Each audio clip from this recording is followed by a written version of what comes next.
Well, hello, and welcome back to Doomed. Not-so-solo playthroughs through Arkham Horror, the card game with a focus on roleplay and storytelling. It wouldn't be a not-so-solo experience, I'm sure there's a better way to say that, without my partner in crime. Of course, today we are joined once again by the Crosshair. Hello. Oh god, Pook, I didn't see you come in. Weirdness, I didn't see you come in either. Hello! I obviously had my chat covered because I'm a good streamer. Yep. Yep. Not so solo experience, and you didn't see Pook come in and all those things. Yeah, and all those things. We'll let people's imaginations run a little wild. We've got Flower as well. Hello, Flower. Welcome to Doomed. I'm joined today by the Crosshair. Hello. Pew pew. Trekalili. It's time for our Trekalili to continue as well. Yes, because today on Doomed, we are... Well, exactly, Pook. I love to shout into a void. Like, I love that for myself. And Requiem's here with the subscription. Thank you. Thank you, Requiem. Welcome to Doomed, and thank you very much. I'm joined today by the Crosshair. Hello. Hello. We are once again embarking back upon our new campaign, and because this campaign is sort of created piecemeal, rather than being sort of a series of, pre-created scenarios or whatever, either official or not official, we have yet to name the Chronicle. My pitch, Crosshair, would be the End of Times, or End of Times, or the End Times, or something to that effect. I feel like that feels appropriate. Oh, yeah. We're heading to the end of it anyway, so... Exactly. Well, obviously. If there's a start, there's an end, so... Right, exactly. But sometimes you need to see the start before you can see the end. That makes sense. It's kind of like something with end times and, like, days of future past and stuff like that. Exactly.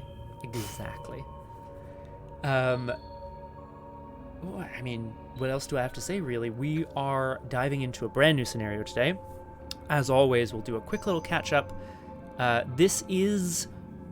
would say this is the middle of the beginning, Flower. I wouldn't say it's the end of the beginning yet, but we'll see. Well, I think we'll reach a natural point where we're like, oh yeah, this is the end of the beginning now.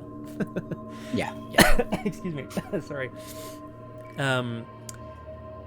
We'll, of course, do our usual catch-up on what happened last time on Dune so that we're all caught up to the present moment. But just bear in mind that Father Mateo and Sister Bloody Mary wait for us at the end of a long journey together. And this is but one piece of that journey that we will be experiencing today.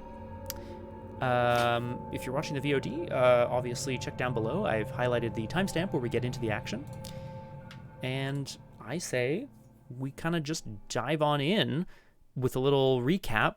Crosshair, is there anything we need to... No, we'll recap first, yeah? I feel like that's useful. Yeah. Last time on Doomed, our Father Mateo and... Well, at the time, Mary, who I believe, Crosshair, you were saying, was a combatant in the First World War. Yeah. They were together in Father Mateo's, church-adjacent home. I know there's a word for that. I think it's a vicarage. Anyway, it's like a home adjacent to a church. They were researching strange disappearances that had been happening in Arkham, bodies turning up, having been, a rectory. That's the word I was looking for, Pook, thank you. Anyway, there's jokes there, but I'm not going to make them. Yeah. Never mind. Oh, yeah, okay, moving on. They were researching together these strange disappearances, these strange sort of bodies turning up, what kind of creatures had been mauling people in Arkham, when several things happened all at once in the rectory. The sounds of strange monsters churning in the earth beneath the home became apparent. Chanting from down the hall was heard, and then the door of their study, or his study, morphed into a portal into a different place in the home. One zealot by the name of Lita Chantler had come into the rectory, seeing that it was going to be a place where many horrible monsters and ghouls were about to emerge from, and decided to block their passage out of the house. Now, Mary and Mateo managed to undo this barrier because they wanted to get out. Unfortunately, this also let some of the beasts out, leading to some pretty horrible consequences. Mary was almost taken out. Father Mateo managed to drag them both out, and Lita Chantler offered her assistance in bringing an end to this problem, and Father Mateo agreed to burn the rectory to the ground. Yes, please. Now at the church adjacent to the burnt down rectory, that was how they first started with all of this, and now they're retelling this story of how they met one of their, let's say, closest allies in these investigations. Exactly. Because if you know that your church has become the grounds for some sort of like monster spawning point, well, you can burn down the place where they're getting out. But you're going to need help to be able to deal with the issue at the root of the whole thing. They need to figure out what it is and figure out how to deal with it. So, as you point out, Crosshair, I think Mateo and Mary took in or decided to work alongside Lita Chantler, the zealot, but she's a blunt instrument. She's a hammer. She's a fist, looking for a problem to punch. They need someone with an understanding of the strange happenings going on in Arkham. And that is where we're turning to today. Wow. I mean, okay, I'm just going to quickly jump back to the chat here. Requiem, thank you. I seem to recall, well, Father Mateo is in his character bio. He's a padre from Mexico, so I have to assume he's Catholic. The Esoteric Order of Dagon is more of a fishery, can confirm. And then Reading says, I'm just going to read this straight, "You idiots, look at you contesting the forces of oblivion like nerds, you idiot nerds, fighting death like heroes, you idiot nerd heroes." Hi, Reading. What an entrance. Welcome to Doomed. I'm joined today by idiot nerd hero, the Crosshair. Hello. Obviously, I'm not calling you an idiot, Crosshair. I am. Oh, okay. Oh, all right. Well, that's fine. Oh, need for that. Thank you, Flower. I hope everything's okay. It doesn't seem to be on my end, but, hopefully you can come back if you want. But peace either way. Okay, that's where we're caught up to. So, as you point out, the Crosshair, we are in search of, or perhaps Mary is in search of, a connection. Someone who can help them, an ally, if you will.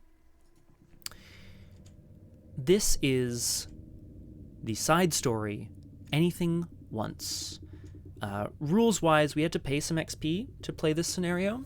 That doesn't really matter. I will read the intro, and then we'll do our setup, which will include things like putting out locations, drawing our winning hand, and of course, the Crosshair being damned forever. Sorry, Sister Bloody Mary. My apologies. Just a typical day. Just a typical Saturday. Or Sunday. Soon. Not quite Saturday. Yeah. Anything Once.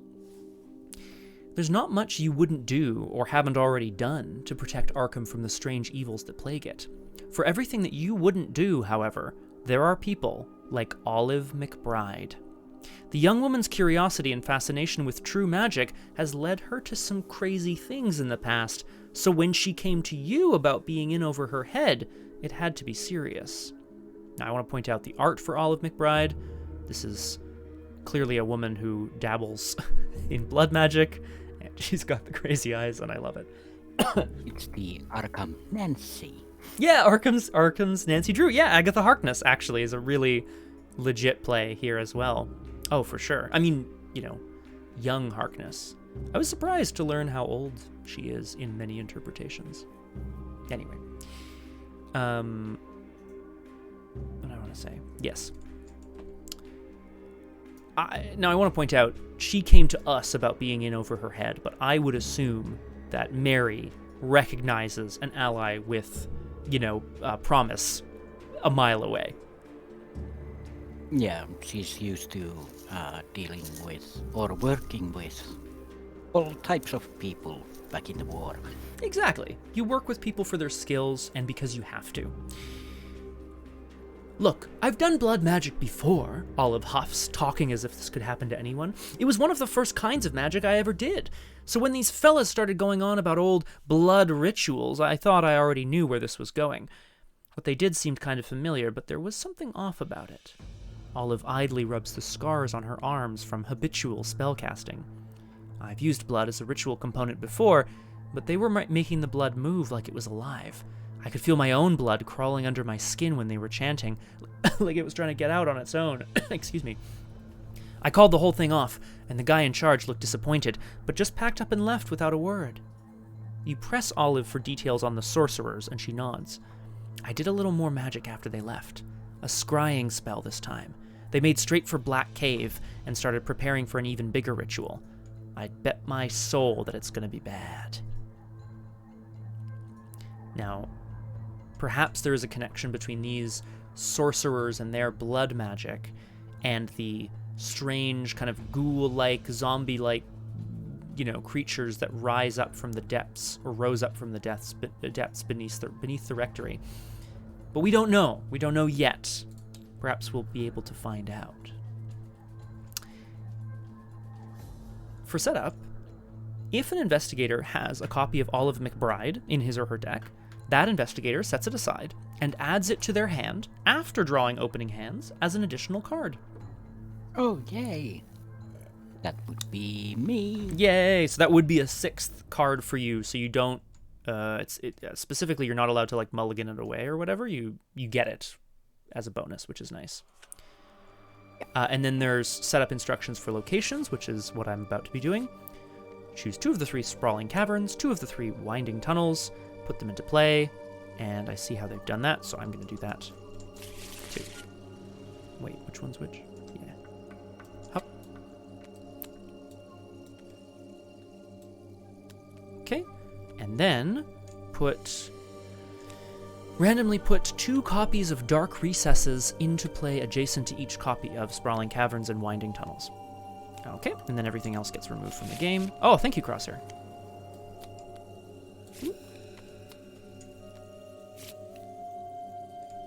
I think that is it. 2 copies each. Perfect. That's a big map.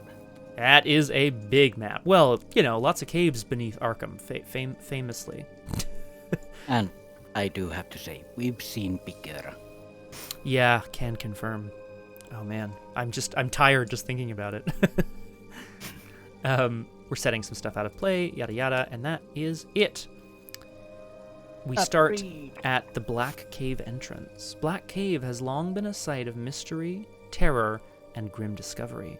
Once again, foul deeds conspire within it. Ooh. And of course, Sister Mary remembers that all those young kids tend to go on spooky little hunts at the Black Cave and then come running back to the church when things go sideways. Ah, yes, of course. And they were always there to bandage a scraped knee and perhaps soothe a damaged soul.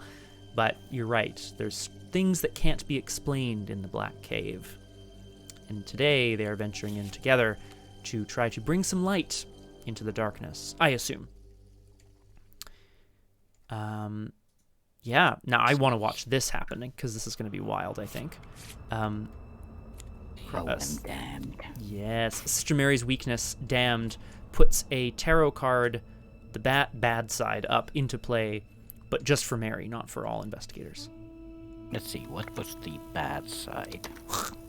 It's sometimes hard to know. But yeah, I think they're usually right side up when you get them, so it's probably that side up, yeah. Highest non-negative token in the chaos pack with a skull. Mm-hmm.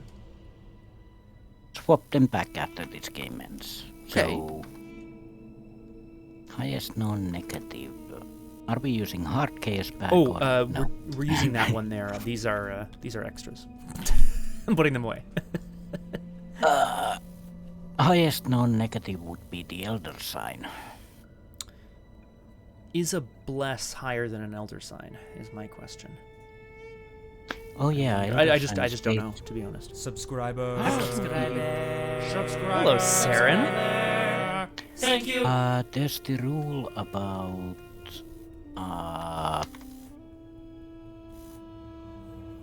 that we are using the revised rule about tokens and positive tokens, but I don't think that applies here. Okay. I'm not sure if that means like, does it include the special tokens or just the numbers? Ah, the highest non-negative token. Oh, you know what? That's a good point. Yeah. So it's gotta be the. I think it's the +1 then. In that case, you're right, because it probably doesn't count as a symbol. That's a good point. Yeah, because elder sign can't be assigned a number. Correct. Bless basically can be assigned a number because it's a +2, but it doesn't have a number like on it. Yeah, I think that makes sense to me. I mean, so let's just, how do I actually, I'm learning too. Yay. So the other tokens are no, you did it. Perfect. Never mind. Well, Oh, you just have to close the window where you're looking at it. I'll take the quick moment to mention to Thelia, hello, welcome to Doomed. Saren, also, hello, thank you for the resub. Wonderful to have you here. That was Hawkford. I'm joined today by the Crosshair. hello. Hello. So we should have 3, and then I take away the +1. Mm-hmm. And then I delete it so that it doesn't. Yeah, and we'll put it back later. Yeah. Perfecto. That is an awful lot of things. Yep. It's certainly a bag. Yeah. I'm just gonna call skulls like -3. I don't know. We'll figure out what they all do later. Oh yeah, it's gonna be 1 plus. Yeah. Yeah. Damn. I guess we may as well look at this now. It says skulls are -X. X is 1 plus the number of connections from the Black Cave entrance that you are. So 1 plus, if you're one location away, it would be a -2, and then -3, -4, or however far away you are. Yeah. The Basically, the cultist- deeper they go, the more dangerous it becomes. Exactly. -2 if you fail, and this is a test against a sorcerer enemy, take a horror. The tablets are -2 if you fail, exhaust a non-permanent asset you control. An interesting thing to do. And then we actually don't have any elder things in the bag. Nice, but they're -3. Place a damage on the scenario reference card if you fail. Don't know what that means. We'll get to soon as well. No diggity doubt. Okay, so damned indeed. That +1's become a skull. Ooh. Let's. Yeah. Sorry. Not that bad. No, Like- I agree. It's potentially annoying, but like it doesn't, and it's not permanent, right? We'll switch it back later. Yeah. Okay. Reading wants me to every time we're in the same. Sorry, this was a Method Madness that was redeemed. Thank you, Reading. Oh, nice. Saren says, hello, Scott, and lapin en colère. That's rage. Well, it would be rage bunny, I guess, would be the. I don't know what a hare is in French, to be honest. A lièvre, I think. But I do like it. Possibly. I think so. Also, hello. Hello. Okay, so Reading wants me to, every time we're in the same space as a hostile NPC, name it. Got it. So all of the cultists are going to have names. They're all going to be really dumb names, because that's how I roll. Actually, it would be a shame if we had like a list of people names, like, let's say, in a chat of some kind. Mm-hmm. So basically, when we meet a hostile NPC, we could name it Reading. Well, okay. but I refuse to kill anyone by the name of Thelia. That's all I have to say about that. Sorry to everyone else. Clearly, I don't mind murdering you. Just kidding. Oh shit, Thelia says, rage bunnies are not a laughing matter. I literally had one leave a bruise the size of a silver dollar on my thigh because I was trying to protect my sisters. We were play fighting. What the hell? How did the bunny go for you? What's happening? Wild Also, times. where were you play fighting when there were bunnies around? Yeah. And, so many questions. Well, the bunny was trying to protect your sister. Well, I'd say good bunny then. Literate shoggoths. Okay, perfect. Let's have a look at our agenda and our act, and then we will draw our opening hands, and we will be damned and doomed. All right. Agenda 1A. The Blood Ceremony. Ooh. You arrive at the mouth of Black Cave to find it stark and quiet. You can already feel your blood racing through your veins. Are you just nervous? Or can their blood magic affect you even up here? 6 Doom, and it says, and we'll try to remember these, Forced, when an enemy attack or encounter card effect deals any amount of damage to you or an ally asset that you control, place a damage on the scenario reference card. Okay. So whenever we or allies take damage, we put 1 damage on the scenario reference card, which I'm sure represents them drawing blood to use for their horrible little blood rites. And where did we have the reference card? We can copy them over. It's just below the chaos bag, though. Oh, right. Mm-hmm. There's an empty space there. We can just throw a token on it and kind of click it up as necessary. Although, I'm hoping we take none. That's my hope. Yeah, because I have a feeling that when there's like 10 blood tokens there, that the last act is gonna be, when you draw a skull, it's gonna be -10. Yeah, exactly. The more blood, like, the more powered up someone is or something horrible. But also blood for the blood god. Blood for the blood god, skulls for the skull throne. Very important. Act 1A, Spelunking. The task of rooting out the sorcerers will not be simple. Black Cave is a labyrinth of interconnecting passages, and each attempt by scholars to map it out has inevitably failed. You will have to go in blind to find the site of their ceremony. Oh my god, objective, if there are 6 or more revealed copies of Dark Recesses, advance. Now, let's have a quick look here. So we're starting at the entrance, which is connected to winding tunnels and dark recesses. Winding tunnels and sprawling caverns. So, which are just, obviously caves. Caves and tunnels. Out from each of those branching out are 2 copies of Dark Recesses. The sounds of chanting echo through the stone walls. And then it says, let's have a look at this. When you would move to this copy of Dark Recesses, draw the top 2 cards of the encounter deck. Investigators at locations connected to this copy of Dark Recesses may spend clues to cancel drawing 1 card per clue spent. Okay. So basically you need 2 clues to go there safely. Correct, yeah. But if you only have 1, you could be like, well, and then just kind of roll the dice a little bit. And we need to explore them, so we need to reveal 6 or more of the Dark Recesses, which is pretty intense. Of 8. Of 8, yeah. That's okay. We just, and if we aren't too worried about whatever the encounter deck's going to do, we just blaze, run in guns blazing, or blades blazing. Run through it all and just take the encounters and exactly. See what happens, right?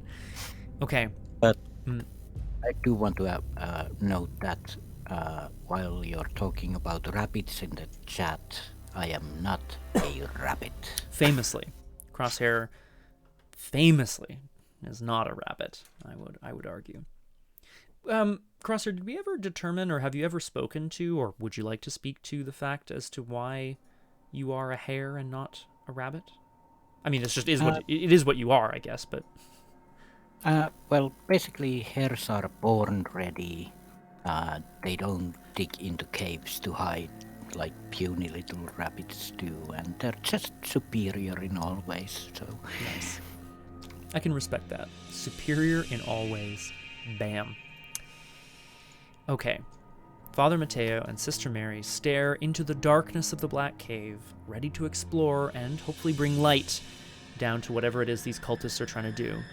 Let us, Crosshair, draw our opening hand, and let's get doomed. Yep. Yep. Oh, God. There we go. What do we got?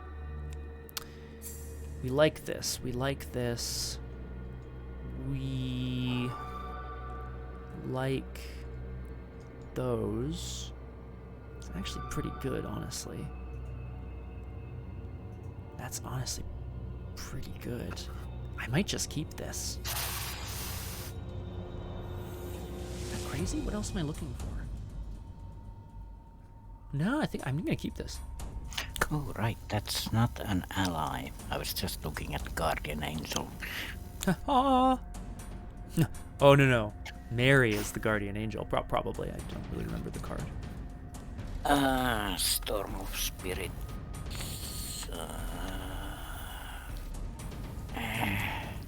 Got to gear up, too.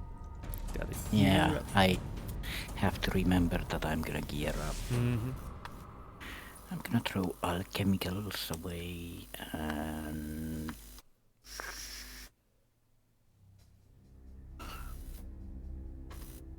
Yeah, let's just see what we get. Yeah, well, not great, but let's take Olive in as well. Yep, get her as well. I'd still take a Flemish giant, which Thelia I know is a rabbit breed, but if you didn't, that is quite the statement. A reminder that you get the cards back that are in your that you mulliganed away as well. Oh, right. I mean, if you want them, you know. Always forget about that one. It's all good.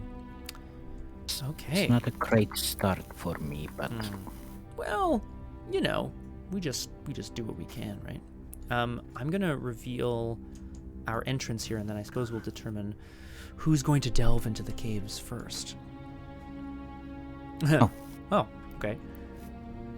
Blood stains the wet soil around the entrance to the cave. It's too shrouded, 0 clues, and it says, "Resign. We're out of our depth here." Me too, Thelia. So, bathrobes, slippers. Sorry, go ahead. Thanks everyone for coming to the stream, and... Yeah, exactly. Bye!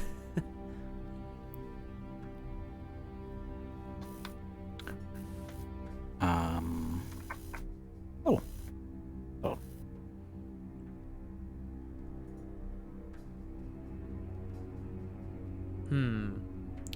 Well, it looks like we're gonna have to venture in order to find ways of, you know, exploring the caverns beyond. Ellie Spot, hello! Welcome to Doomed. I am joined today by the Crosshair. Hello. We are just about to venture into the Black Cave. Father Mateo and Sister Bloody Mary are going to be venturing in to try to find some strange cult that's doing blood magic. We don't know much about it yet. I mean, yeah, would you care to gear up first, or do you, like, what do you want to do? Sure. Yeah. Mary is just looking at the Black Cave and talking with Olive, who's in her hand. She went somewhere, and Mary is just like, I'll just wait for Olive here, and that's it.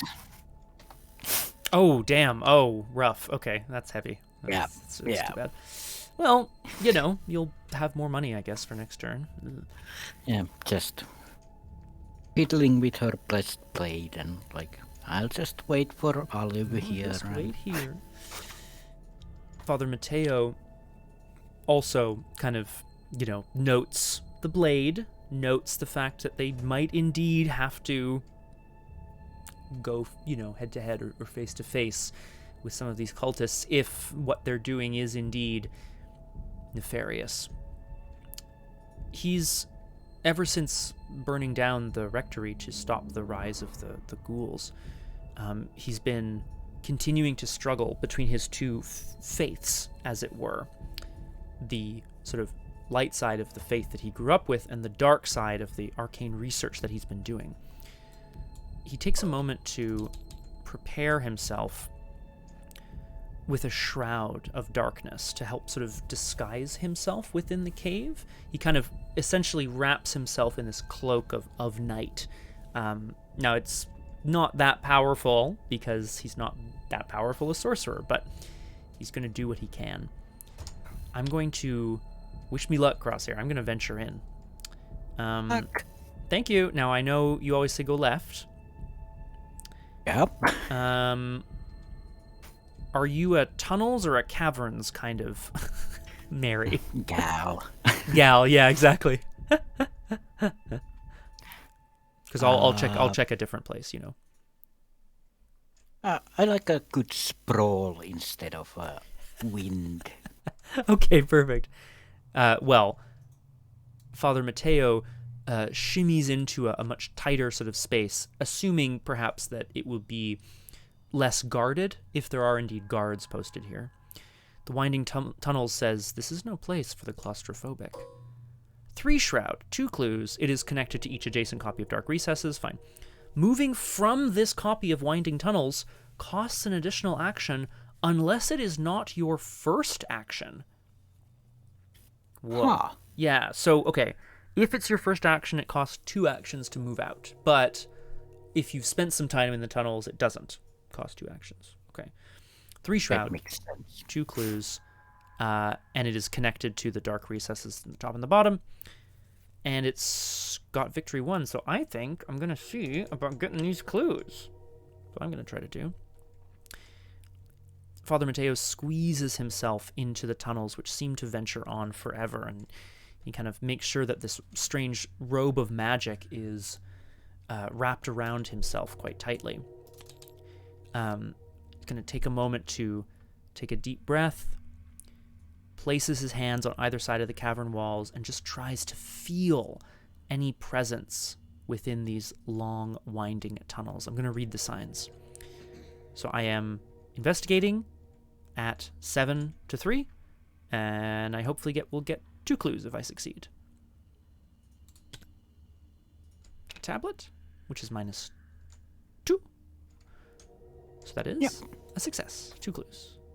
Excellent. And now I can venture into one of these, one of these places without too much fear. Or both. Or both. It's true. It's true. 1 each.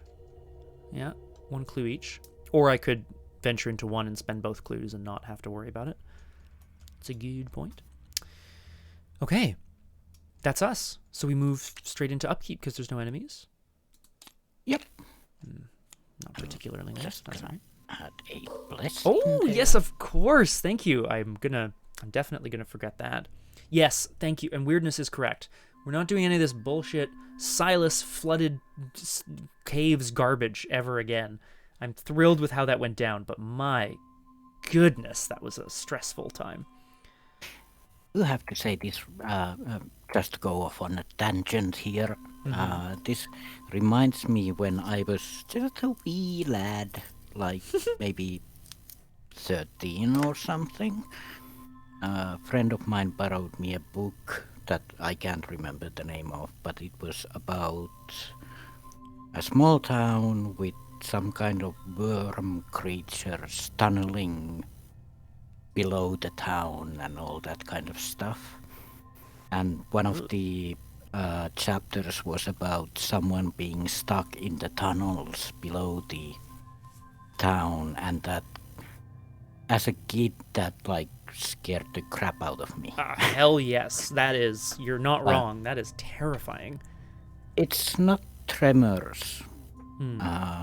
It's like might have been just a Finnish book or something, but I have to find it. But horrible though. But yeah, so scary. Damn, wild. It's just threw a flashback my way with all these tunnels. Yeah. No, of course. Well, hopefully there will be no giant worm creatures here. Just crazed cultists, maybe beasts of some kind. Who knows? Sorcerer worms. Yeah. Oh God, those worms so scary. All right, shall we? I'll place a doom. and we will draw our encounter cards. As Mateo squeezes through some winding tunnels, Mary prepares to enter, I guess waiting perhaps for Olive McBride. Mateo. Okay. Blood price is a hex and a curse. After reading the signs, after placing his hands on the walls, he can feel this ripple of awful magic energy return to him in a shock. So I'm going to see what it says here. It says, put blood price into play in your threat area with 3 damage on it.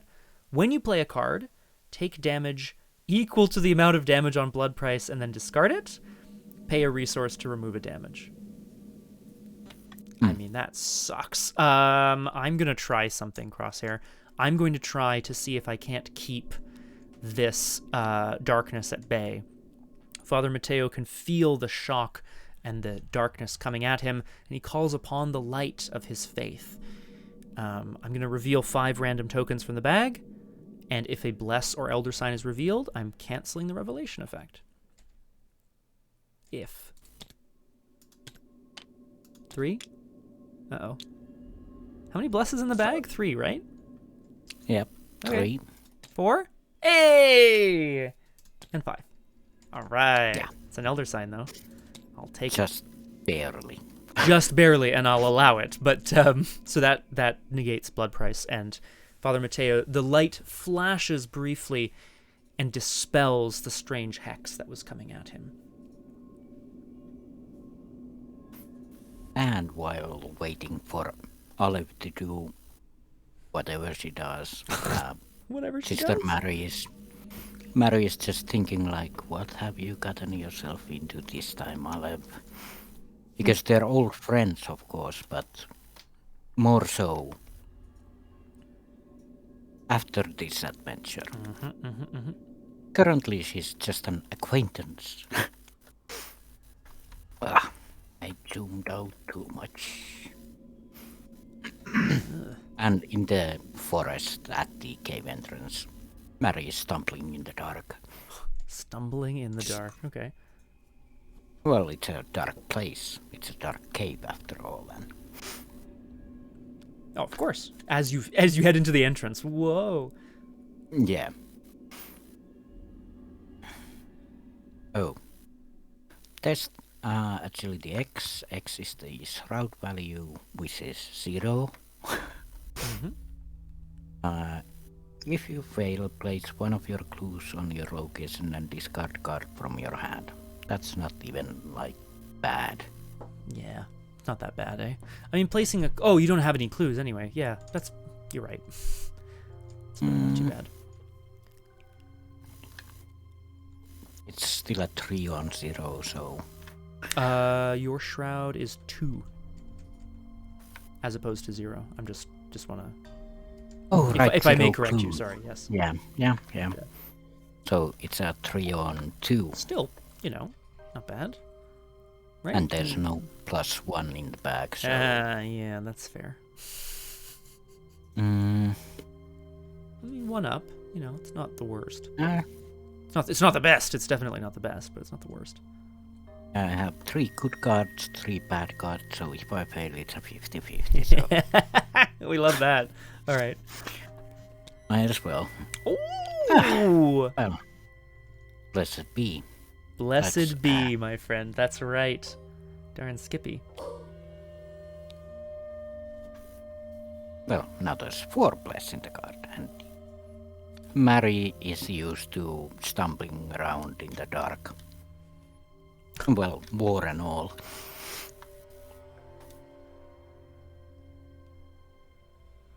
Excellent.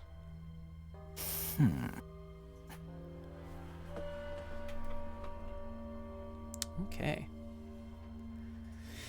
Well, that puts it back to us, I believe. Yes. Thoughts, feelings? Do you want to take your turn? See what you... Well, do you have any plans? You want to do anything exciting? I have something I want to play, but I also have to think of the story. Okay, interesting. You know how we do it here. We do.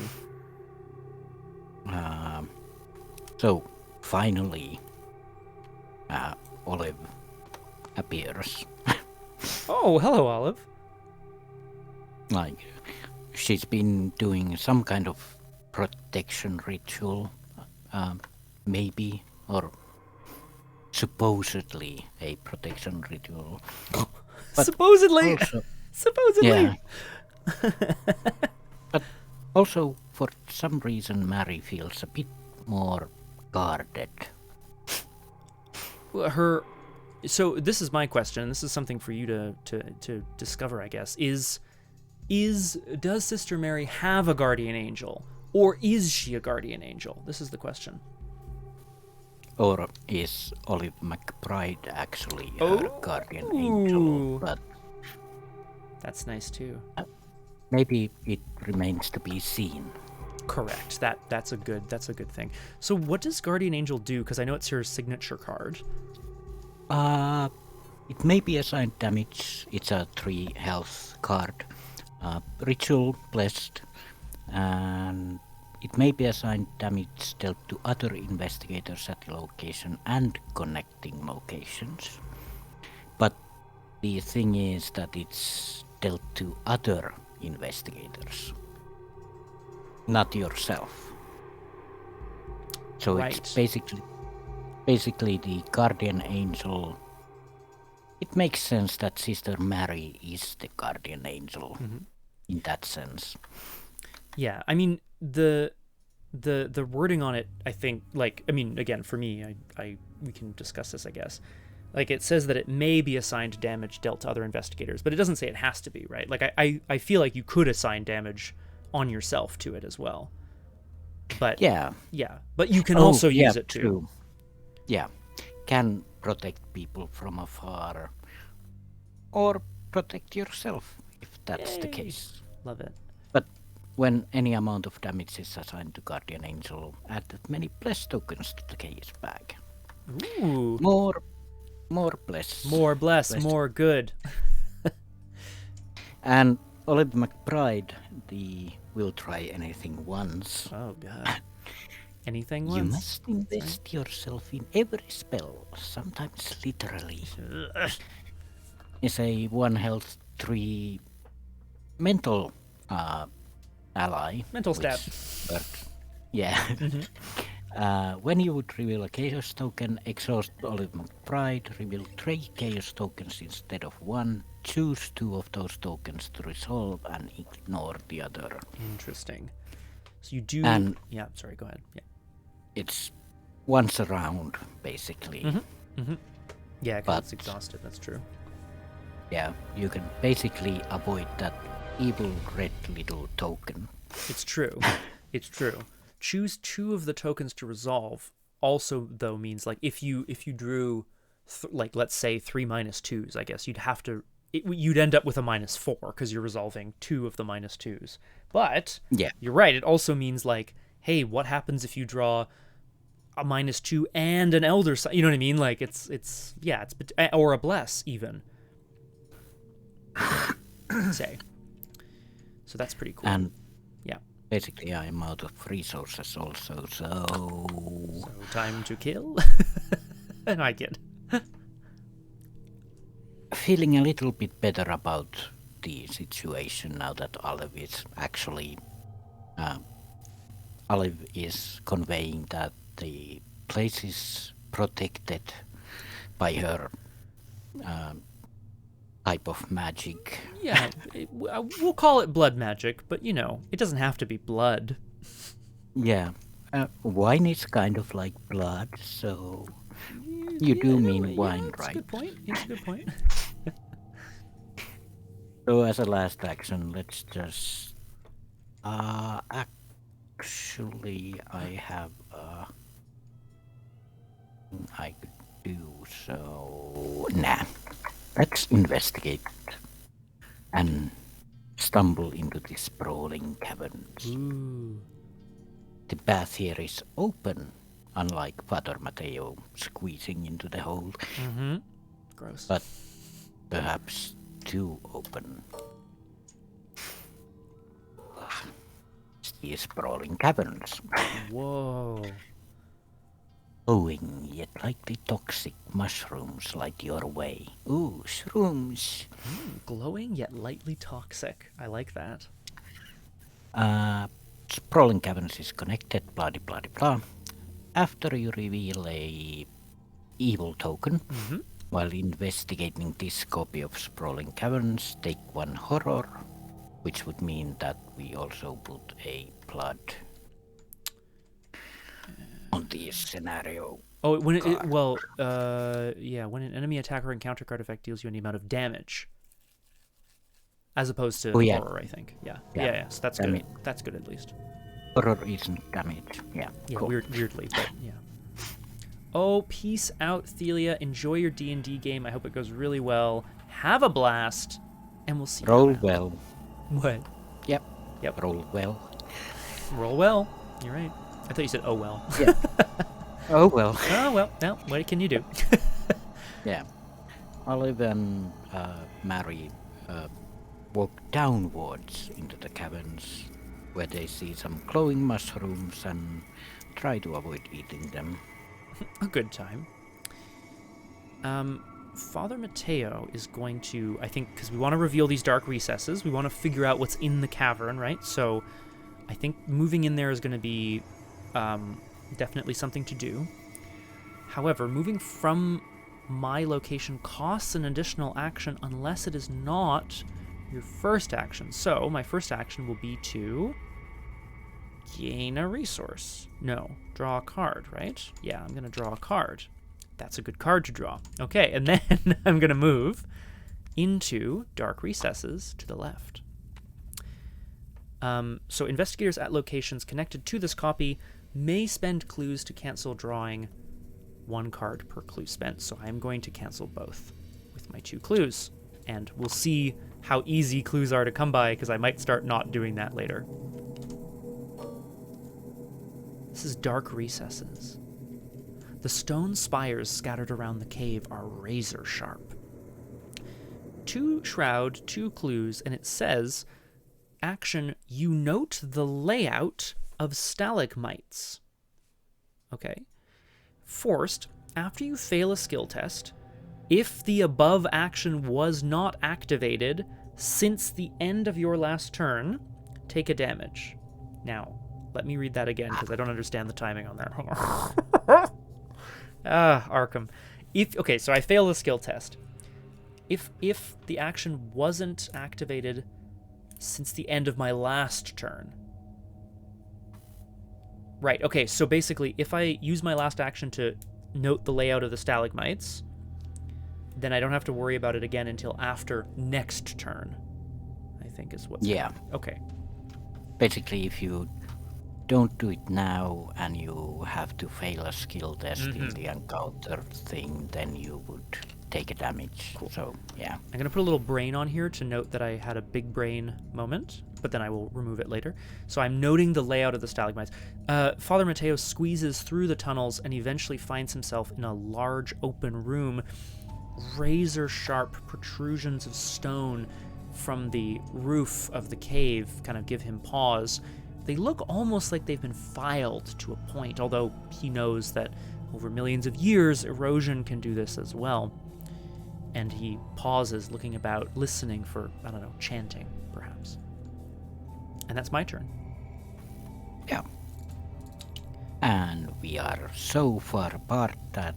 Oh, right, there is a connection there. Cool. Yes, there's a connection between winding tunnels and sprawling caverns, but I'm also 1 away from that, but that's okay. So far, so. Yeah, let's start getting those blessed tokens. Interesting. So we go to 2 out of 6 doom. As Mateo is looking around these cavernous recesses, trying to figure out what he's going to do, I will draw an encounter card. Ooh. No chanting, but the shuffling of feet. Dark Sadist is a 1 combat, 2 health, 3 agility enemy, obviously a sorcerer. Hunter. double the modifier of each token revealed during fights against Dark Sadist. Yikes. Double the modifier. I mean, that bless would count too, so that's good at least. Yeah, both ways. Yeah, both ways, yeah. Reaction: after you reveal a skull during a fight attempt against it, I can take a horror, and then I can treat the skull's modifier as if I was at the black cave entrance, so it would be a -1. Doubled. It would be a -2. Yeah. Okay. And luckily, my damned added a skull into the bag, so... Yes. Do I want to... I don't know if I want to just punch this thing. That seems scary. Okay, so... something shuffles out of the darkness, and Mateo raises his small light and can see the red eyes of a cultist advancing towards him. There we go. I'll have to figure out what I need to do here. Agnes would love this place. Yeah, clearly. And on the other side of the left cave, there's an inky blackness. There's just black. Even with all the glowing mushrooms, there's this deep feeling of going deeper into the darkness. And we put the inky blackness into play next to the agenda deck. Each location gets +1 shroud. Cool. Each test on treachery gains peril. What does that mean? Peril is a key word on treacheries where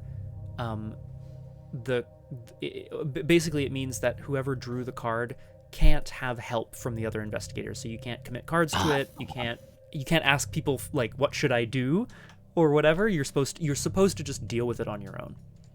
Yeah. Yikes. Basically, as they enter this cave and Father Mateo meets this dark sadist, a darkness spreads through the black cavern as if to push them out. Yikes. Although there is an action here. Yeah, sorry, you were going to read. Go ahead. Yeah. As a first action, discard inky blackness, but then you can't move for the remainder of the turn. Right. Which is basically what I'm not gonna do anyway, so... Oh, well, but, I mean, and if you don't mind. Yeah. We're back around. What are we going to do? You are the lead investigator, but of course we are a bit loosey-goosey on that, because I could go first and just get rid of that. That would be very kind, yeah. The lead investigator, I think, draws encounter cards first, but you're right. Like we can choose what order we take our turns in. That's okay. And as a first action, it's basically Olive McBride like pushing back against this darkness, like sweet. Oh, not today. I've been in dark places before. I like that. Not to speak in Olive's voice, but no, I like that. Second action, while Olive is dealing with this darkness, Mary is going to try and figure out how to best approach this darkness and blood rituals and examine the mushrooms. Oh, okay. With some alchemical transmutation. All right, changing mushrooms into gold or whatever. Not gold, but you know what I mean. Something. Yeah, seeing if there's like usable ingredients for Olive or stuff like that. I like that. I like that a lot, actually. Yeah. So, might as well. Let's go for it. Yeah. And one charge test. Brain 4. Willpower, yeah. Against 1. So that's 4 against 1. For each point you succeed by, gain 1 resources. And if a bloody blah symbol is revealed during the test, take 1 damage. Okay. Now, Ooh. Olive is, of course, going to help with this one. Sure. As she's pushing back the darkness as well. Or after, I So, guess. yeah, probably like pushing back the darkness, then explaining to Mary, like, no, this mushroom will kill you, and this one will cause you to have a really good time. She is a witch after all, right? I love it. It's funny. Teaching Mary a bit about alchemical transmutation of mushrooms, fungi. Guy. Very fun. So I reveal 3. Yeah, if you right click on it after the first one, you can reveal additional. Yeah, you know. Okay. And due to Olive, I can ignore the skull. You can ignore it. You're right.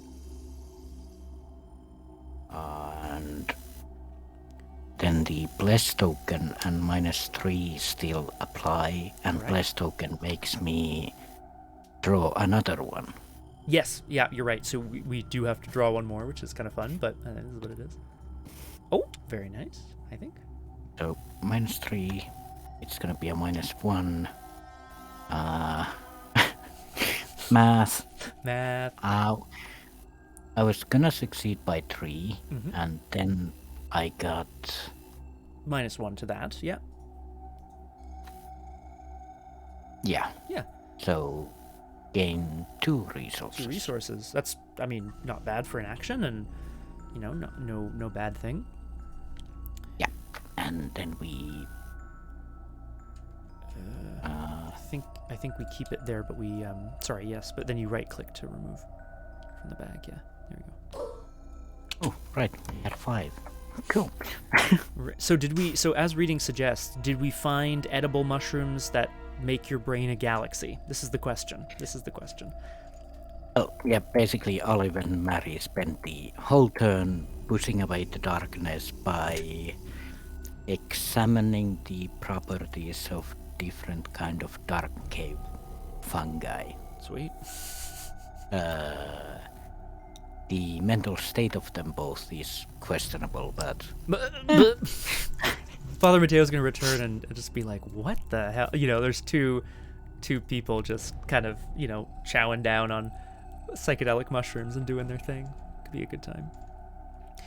However, Mateo does have something to deal with, and it is specifically one of the cultists who has found him in this recesses of the cavern. He's going to try to get away. This is key. Okay, I'm not going to... okay, double the modifier of each token revealed during fight attempts. Well, I'm not going to fight. I'm going to evade.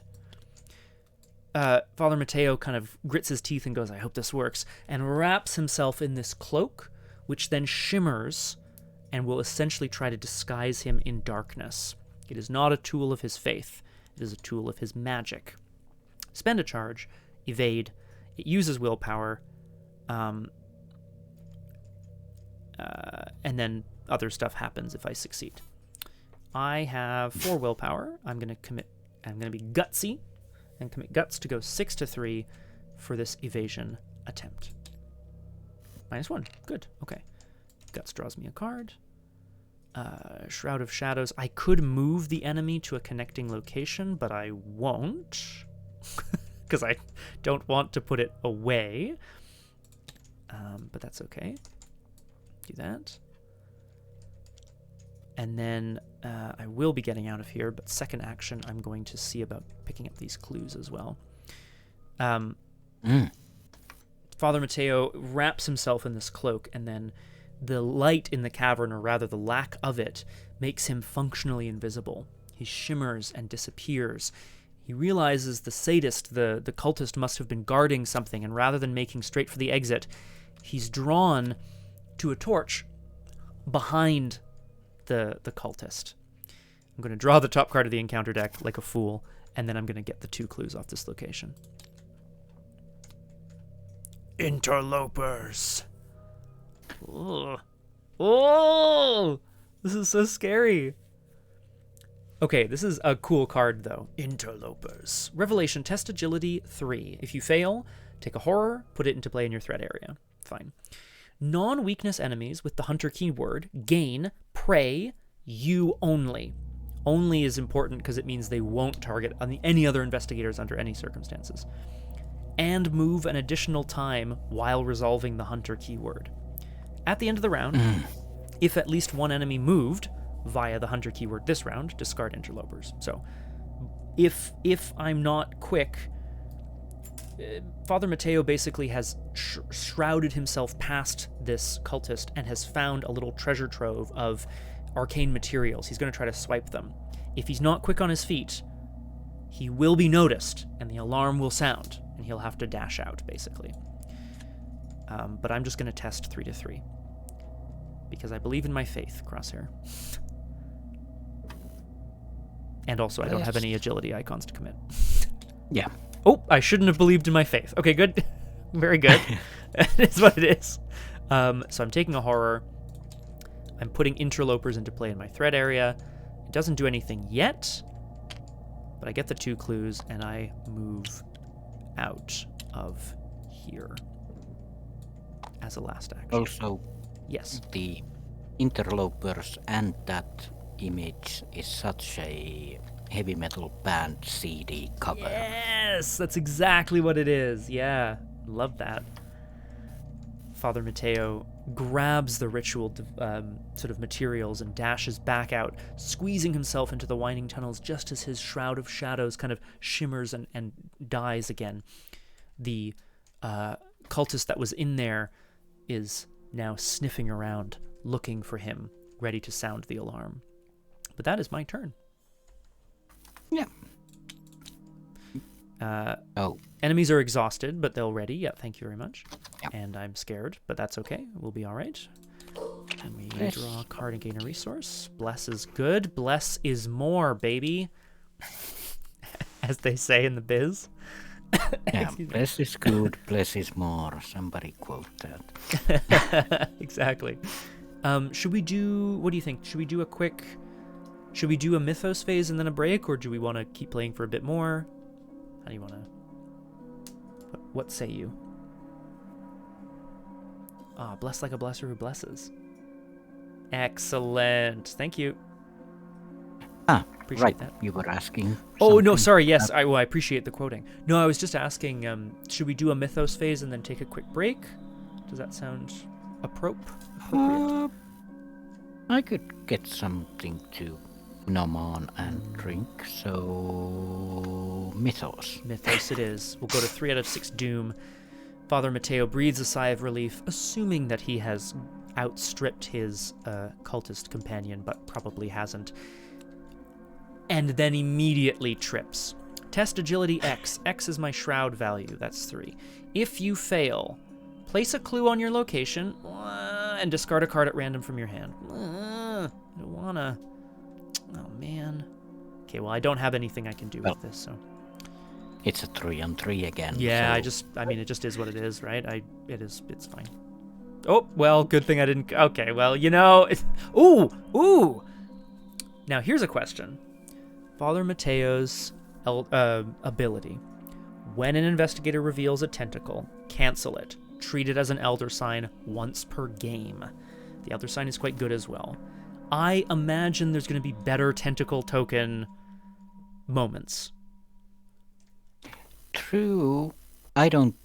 Basically, Married doesn't need the elder sign because it just adds 1 bless token, and I'm adding those at a huge rate anyway. That is very true. Yeah, and I might even add a few more myself. But also, it might not be the best use. Like, you drop a clue and discard card. Yeah, that's not that bad as far as punishments go. I like the clues, but you're right. I think I'm gonna take my lumps, stumble forward, and drop some of the ritual things on the ground in the darkness, and he starts to swear profusely. I'm gonna shuffle and discard a random card from my hand. My money.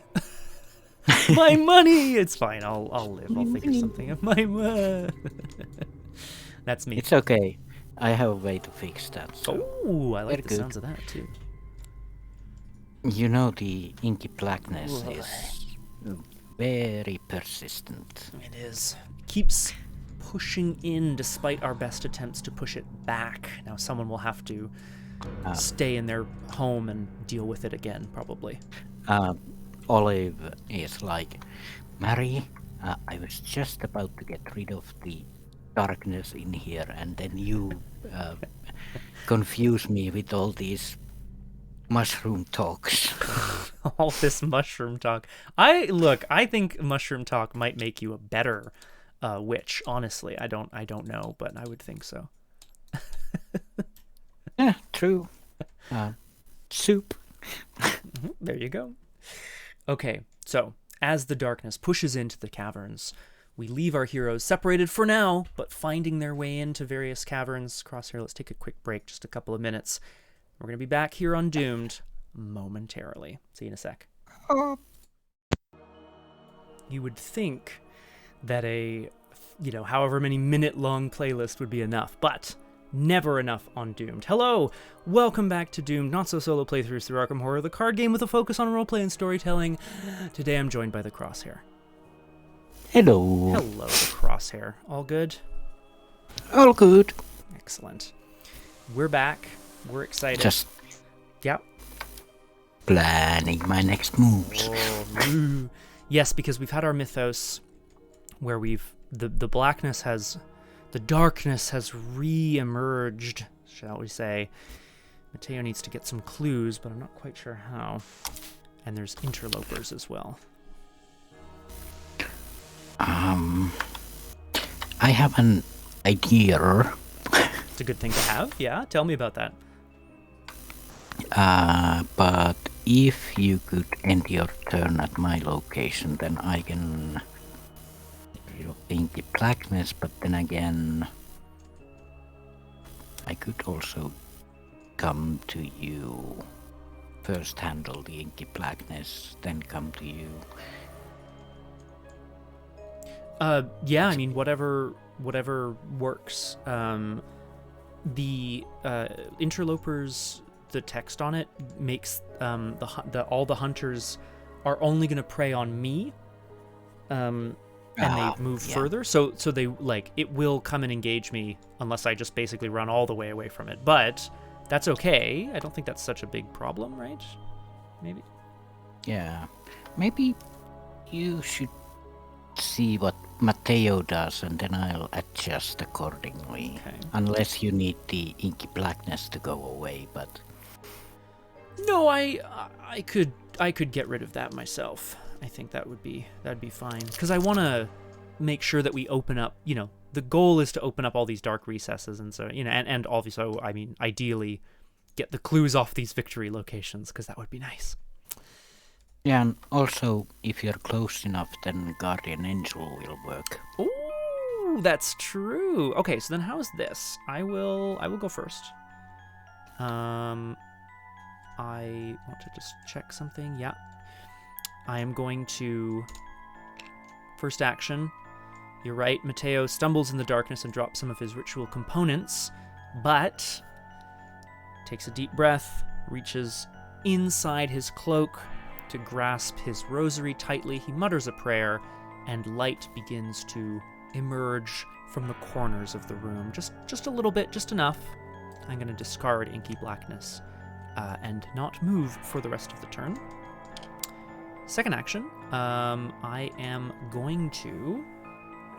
I know this is probably overkill, but I'm doing it anyway. Crosshair, I'm going to play Priest of Two Faiths. This is... Now, it's an ally, so I'm wondering if the Priest of Two Faiths is Mateo, or whether this is someone who has decided to come along but has only just arrived now, kind of thing.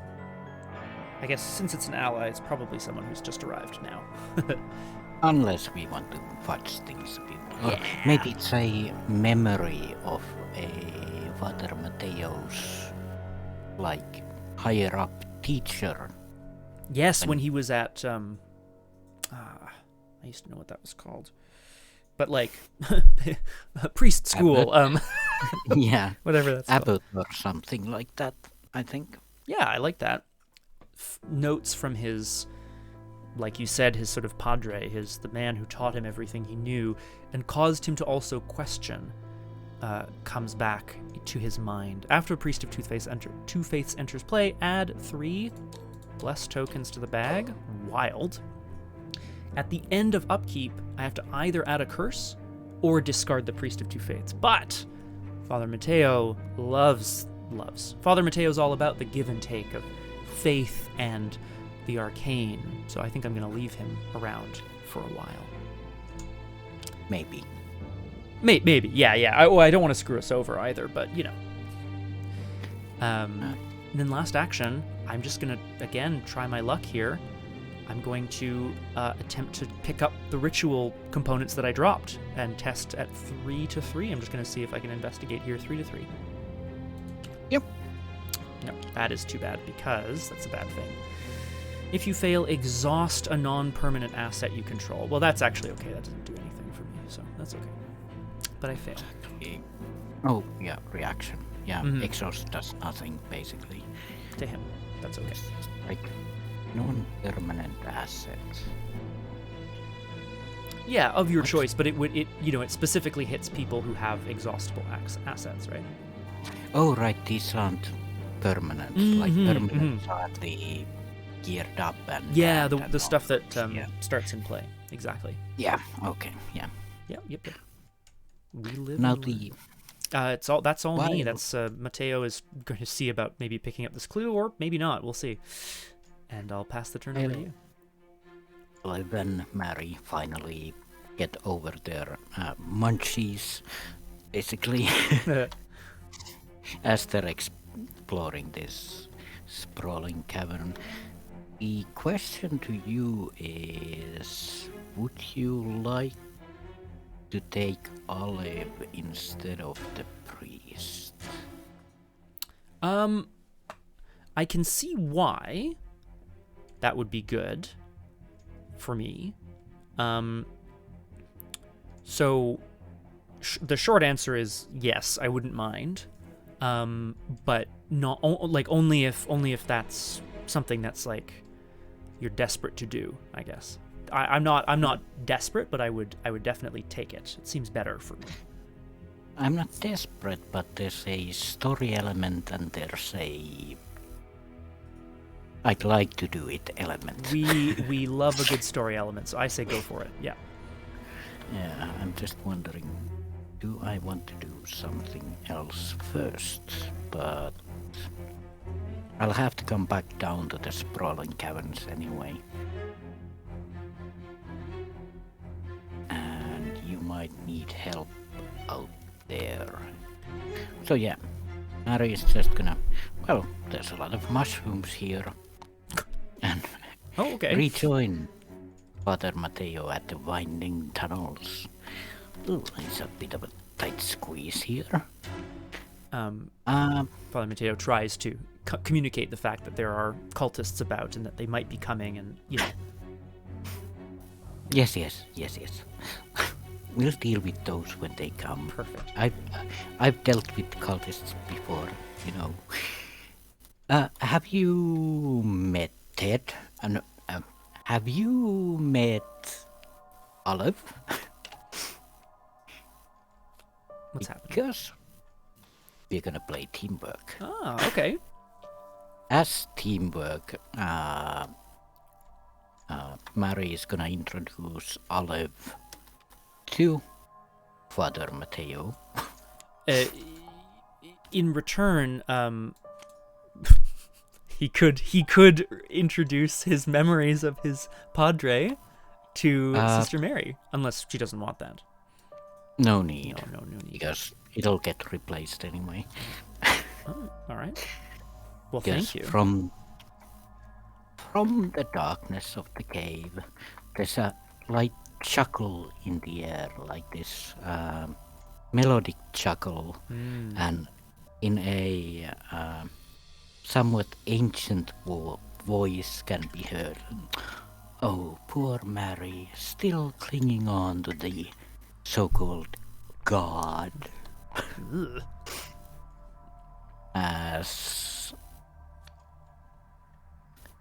a huntress of past joins the group. So who is this Nephthys? Nephthys is someone that Mary met when she was deployed in Egypt. Naturally. Yeah.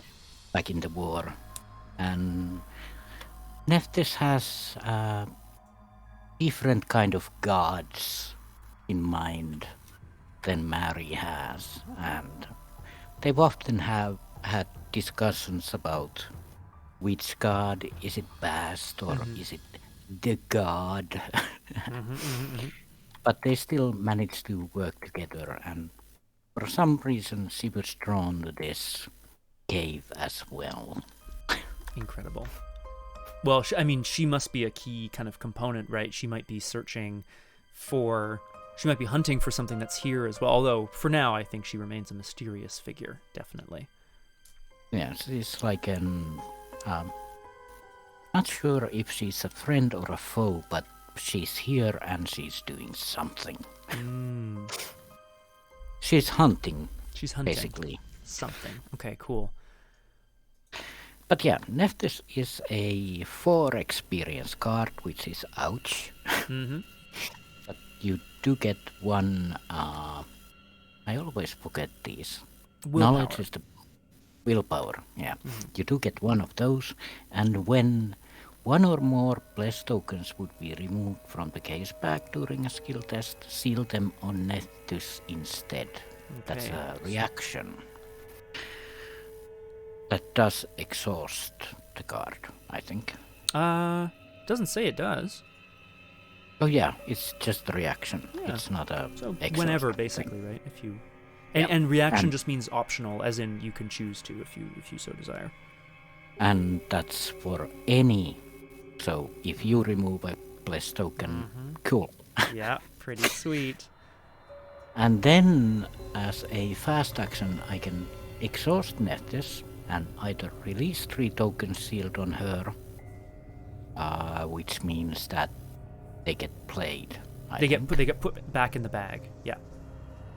Okay. And or return 3 bless tokens sealed on her to the token pool to deal 2 damage to an enemy. So basically, she would take her bow. Oh yeah, she has bow. Sure. Yeah. And take a shot at any old cultist or person that needs to be dealt with. Hey, free damage at the cost of just a few little bless tokens, which have to be on her, but still, like, that's pretty sweet. Yeah. And also she has a cat with her, so... so she can't be all bad. Yeah, I think. I think so, yeah. She claims to be a huntress of past, the cat god, I believe. But she might also be past, so... Who really knows? Also, yeah, I don't have any resources to give, but... You want a blade? Do you want a blade? But... No. But, like, only because I feel like I'm not going to be doing as much fighting. Yeah. But if your hands need to be unfilled for some reason, I could take them. Yeah, not at the moment. Okay. And you're not gonna get my guardian angel or my alchemical transmutation. Heck so. no. Those you need those mushrooms. Reading is correct.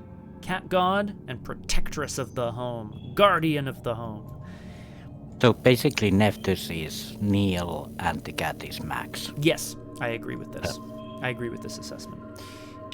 As this strange figure comes to join them, and Olive kind of maybe implies that, you know, she had foreseen this or something to that effect. We move to the enemy phase, where hunters hunt. So this sadist, the cultist, comes into and finds Father Mateo. The weakness, non-weakness enemies have prey me only. So they immediately it engages me. At the end of the round, I will discard interlopers. This is fine. but it will attack me in the enemy phase for 1 damage. And I can put that damage on Guardian Angel and add a bless token. That would be pretty nice. But also, that means that we do add a damage on this scenario reference card. What is it? Yeah, what does it say here? It says when it deals any amount of damage to you or an ally asset you control. Oh! Ah. Guardian Angel isn't an ally. No, it's a ritual. Somehow. We'll allow it, for sure. That's great. Basically, the Dark Sadist does some blood magic and tendrils of blood shoot out towards Father Mateo and just disappear? Yeah, like absorbed somehow by the light of Sister Bloody Mary. No, obviously, the name is well earned, perhaps. Perhaps this is where she learns about her guardian angelness, so to speak. That she's able to sort of project some protect. Well, and also Olive mentioned a protective spell, right? Now, I'm not saying the guardian angel is a protective spell, but perhaps that's part of it. Yeah, it might be. Okay, well, we go to upkeep. Now that enemies have resolved, that's quite nice. And you're right, we go to 10 bless, which is the maximum number of bless. I discard interlopers as the creature, as the person catches up to us. And we go to 4 out of 6 doom. We desperately need to get into more of these recesses here. Yep. And we draw encounter cards as we struggle with this creature. Sorry, what you were going to say? No, it just came to mind, in the recesses of my mind. Ooh, spooky. Recess always, it's either a school recess or the recesses of some kind of thing. Yes, exactly. Yeah, dark recesses of the mind, perhaps. Ah, classic. The person perhaps has failed in their blood magic rite and needs to recharge, but Father Mateo tries to take the opportunity to once again sidestep them. This is a peril scheme, so I can't get help with it from the Crosshair. I have to put it into play next to the agenda deck. It says forced when an investigator enters an unrevealed location or a location with an enemy, they have to lose an action, or an enemy at that location attacks you. Action, place a clue on your location to discard Fool's Rush in. I mean, it is what it is. So I'm going to have to put a clue down probably to get rid of that. And then we'll be literally, Crosshair, it's been 5 turns, and we'll be right back where we started with all the clues back on the... Oh, no, I picked up 2. That's 2. No, it's not true. Yeah, and you revealed 1 dark recess. So I guess we're not quite back where we started. So basically this Fool's Rush in, because it's a peril, and I can't help you with it. No, actually, I can. Well, it's peril, so you can't, if you had a card that said, cancel a revelation effect or something, you wouldn't be able to play that, say. But I can still get rid of it. Ah, yes, now that it's in play, yes, you can. Yeah. Yeah, cool. Well, let's see what else we foolishly rush into. Ropers. This is obviously the sadist is coming for you this time. Yeah, basically, once Father Mateo got rid of this evil feeling and Mary or Olive started discussing with Father Mateo, the interloping darkness focuses on Mary more. Knowing that she is the light, yeah. Yeah, the darkness does seem to avoid Olive for some reason. Interesting.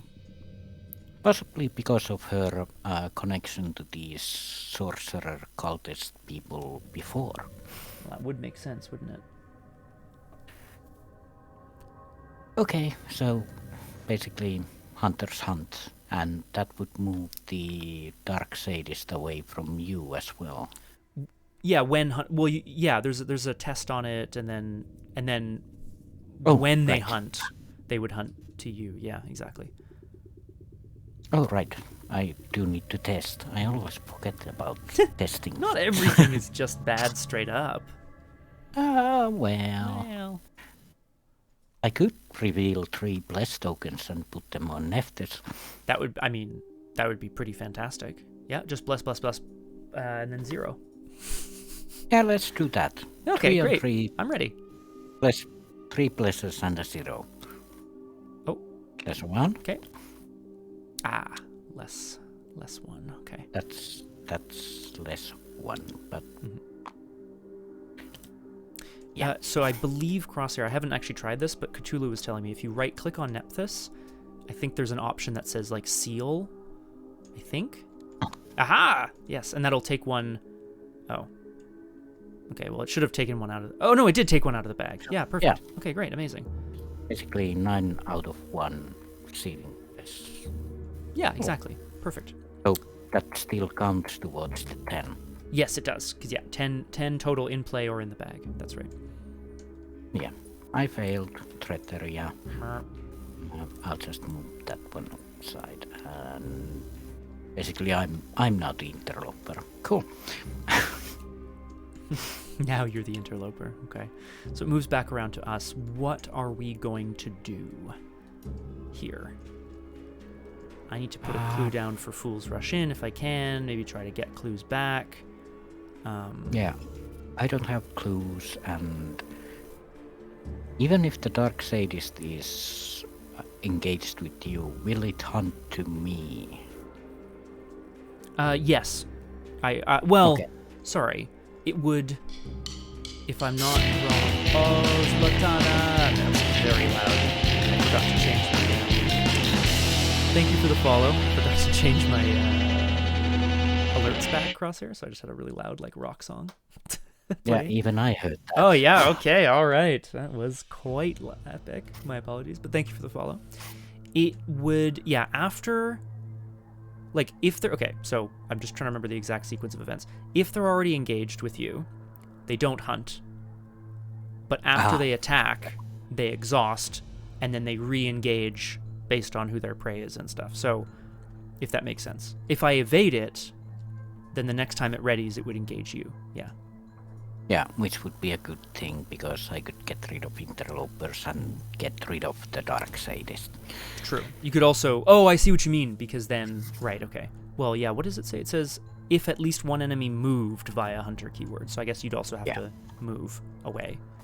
I could basically go back to the sprawling caverns, and if you manage to evade the Dark Sadist, then it'll leave you alone to do your thing, and I have a turn to do my thing still. Right, so I guess I should try to evade it first then. Yeah, basically, because I could also kill it. Yeah, that's the other thought that I had, exactly. So, is that preferable? I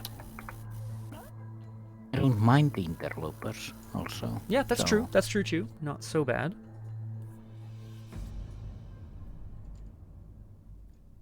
Yeah, you go, and maybe we'll get more bless on Nephthys as well. It's very true.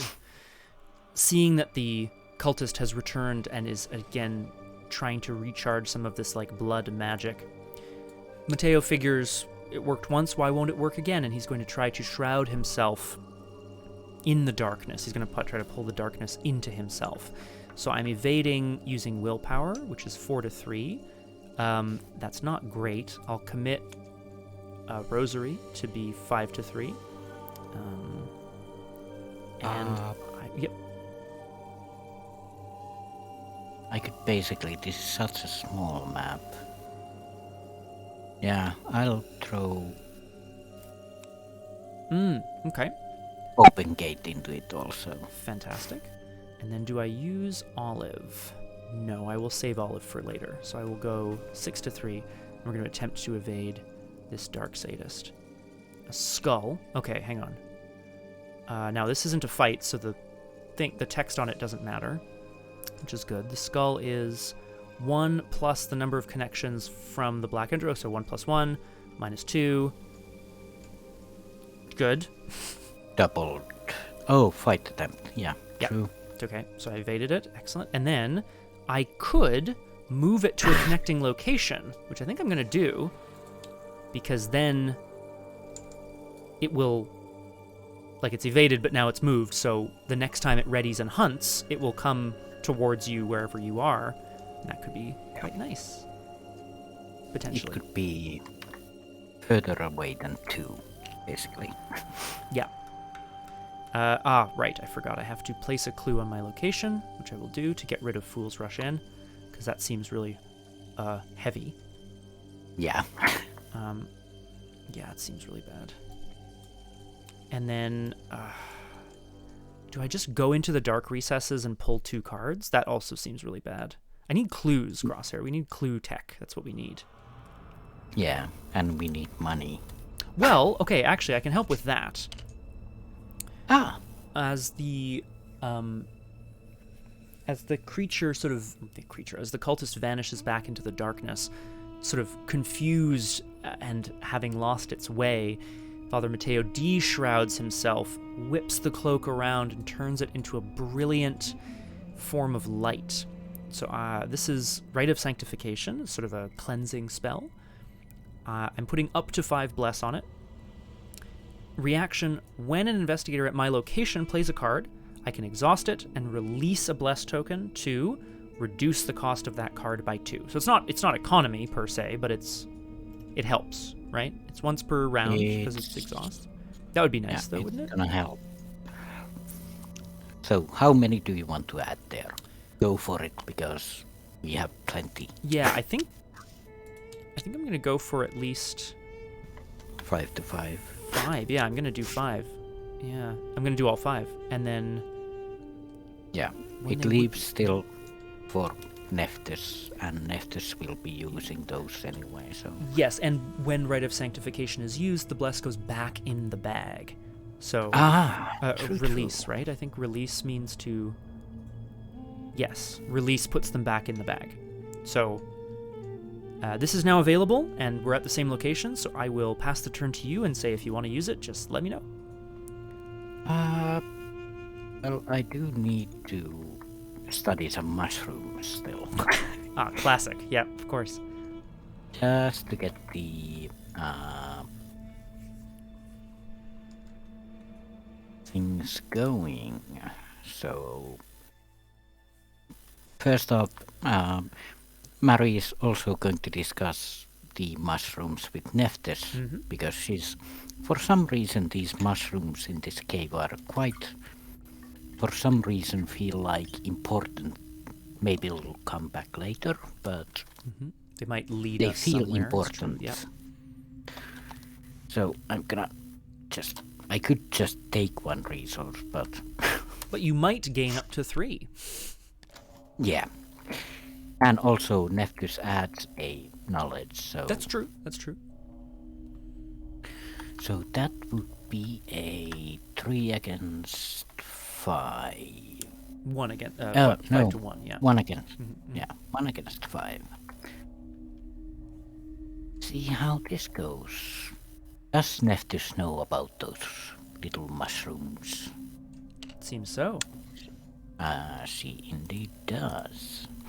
Excellent. So that's 3 resources. So I could use one of those bless tokens if you don't mind. There you go. I'm releasing a bless. The light from Father Mateo kind of helps to purify the region. Oh, thank you so much. Excellent. This is good.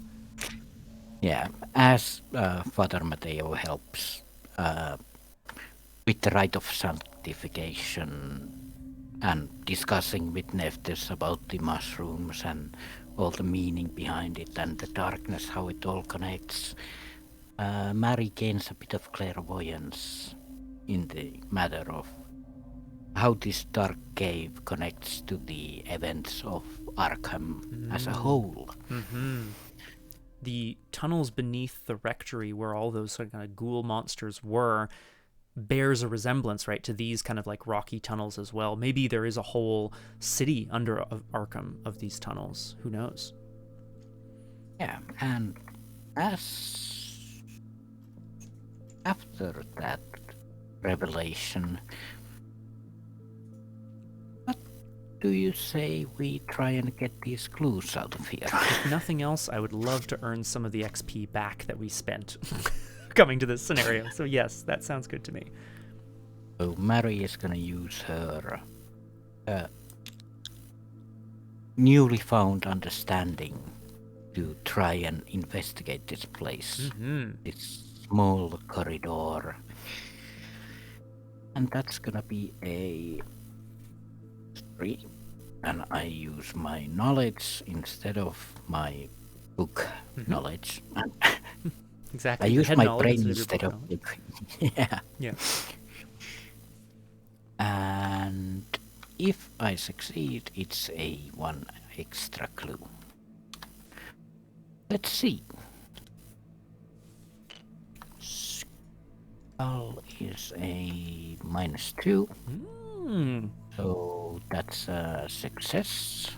The power So, of the clairvoyance, the power of being able to see into the distance, the future, even, if you will. yeah, Mary is for a moment like, I understand now. Perhaps these mushrooms and this darkness are connected and they're sprawling out of this black cave all across the base layer of Arkham. Oh, spooky. I like it, though. That's the 3rd action, yeah. No enemies to speak of. Already this dark sadist as we move into upkeep. You're right to add a... No, we are at 10 tokens. Are we Yes, not? you're correct. Yeah, 5 out of... Yeah. 5. 5. So, no more. You're right. Well, we'll try to pull some for you. More bliss. No more blessed for now. We go to 5 out of 6 Doom as our 2 intrepid investigators finally have kind of regained their bearings in these winding tunnels. We'll see where it takes them next as we draw our encounter cards. Mateo's... Oh, yuck. Mateo's fate. He can sort of see it in the interplay of light and darkness. Perhaps there is something for him beneath the caverns in Arkham here. I'm putting it into play in my thread area. When a skull or tentacle is revealed, during a test at my location, place a doom on it. Action test will 3. If I succeed, discard it. I may exhaust a witch asset at my location, like Olive, to automatically succeed. Well, ain't that just a coincidence? It really is. The fate of Mateo, Olive, Nephthys, and Mary is entwined, and perhaps they can all sort of see it together. It's like, I give you Olive, and then you draw that. But in the darkness, still interlopers loom. And also, the same, basically crisis of fate is permeating with Father Mateo and Sister Mary as they deal with all these ungodly things.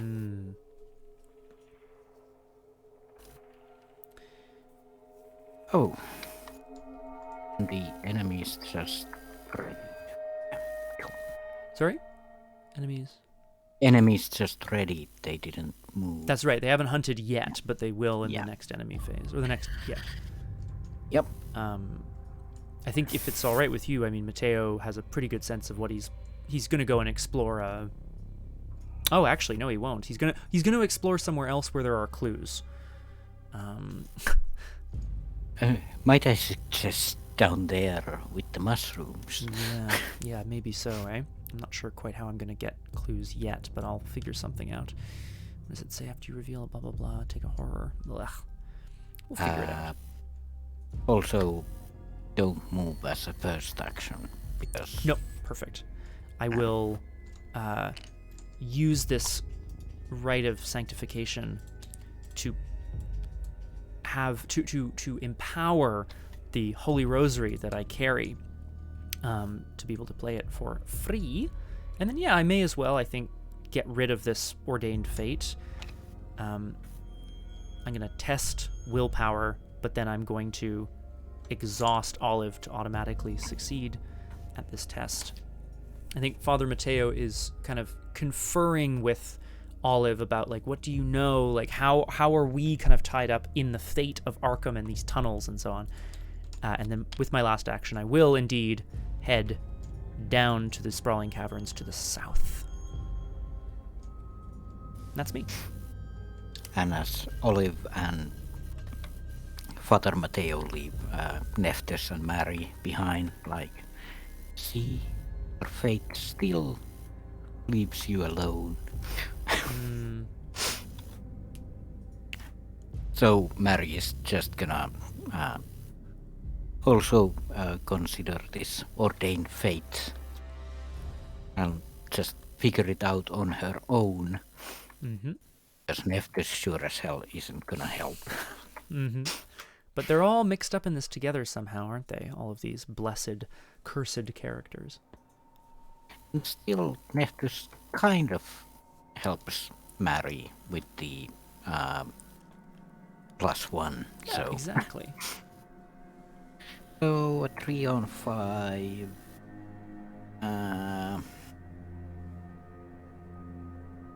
No, I'm not gonna spell that. Yeah, 3 and 5. Less. Okay.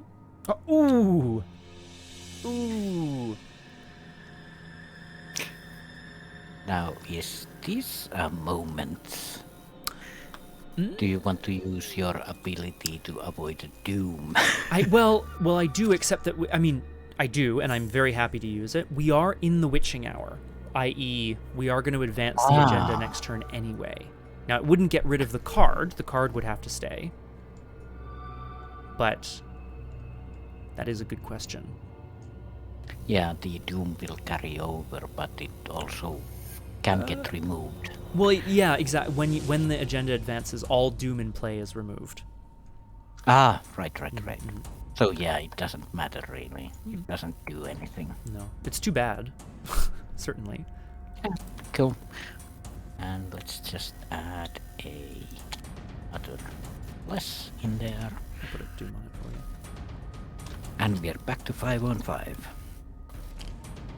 Yes, we are. So I might as well try it now. And then Because the doom will get removed anyway. yeah, that's true. That's true. And then exploring or fighting or doing whatever you need to do. Not fighting. There's no one to fight. So basically, let's keep discussing with Neftes about the advances, disadvantages of Western gods and Egyptian gods and a whole discussion going on. What they have in common, but also completely different from each other.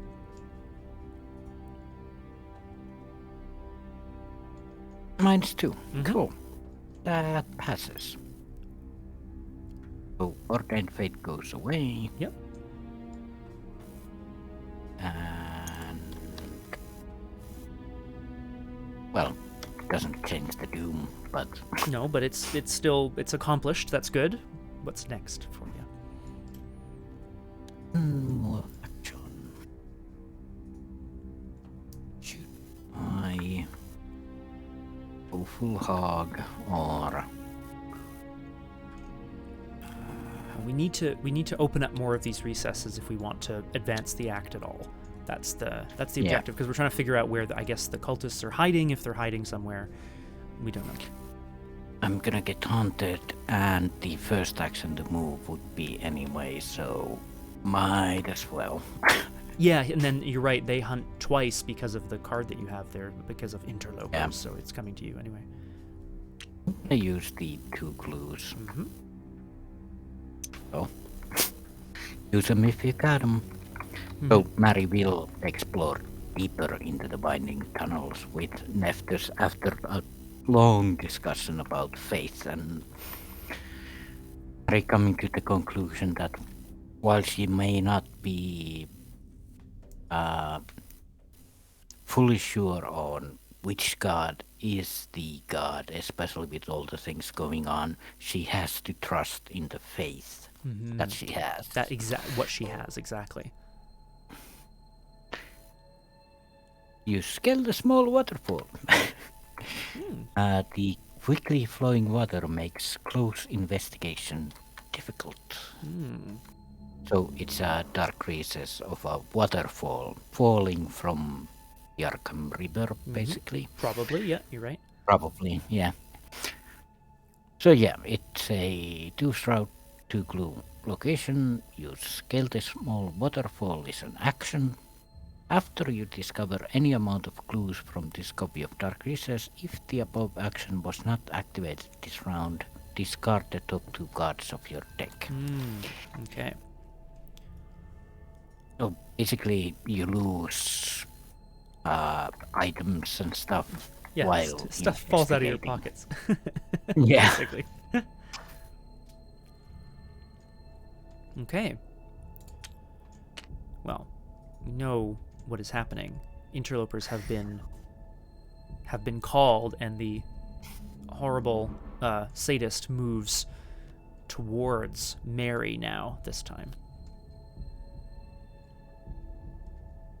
And it's a hunter, so it attacks straight away, but There is a window between moving and fighting, like engaging, if you know what I mean, like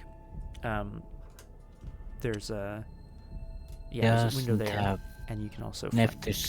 Nephthys doesn't have 3+ tokens. Ah, darn, you're right. Only 2. Oh well, but you're right. Yeah, so it's coming in to fight. What is going to happen?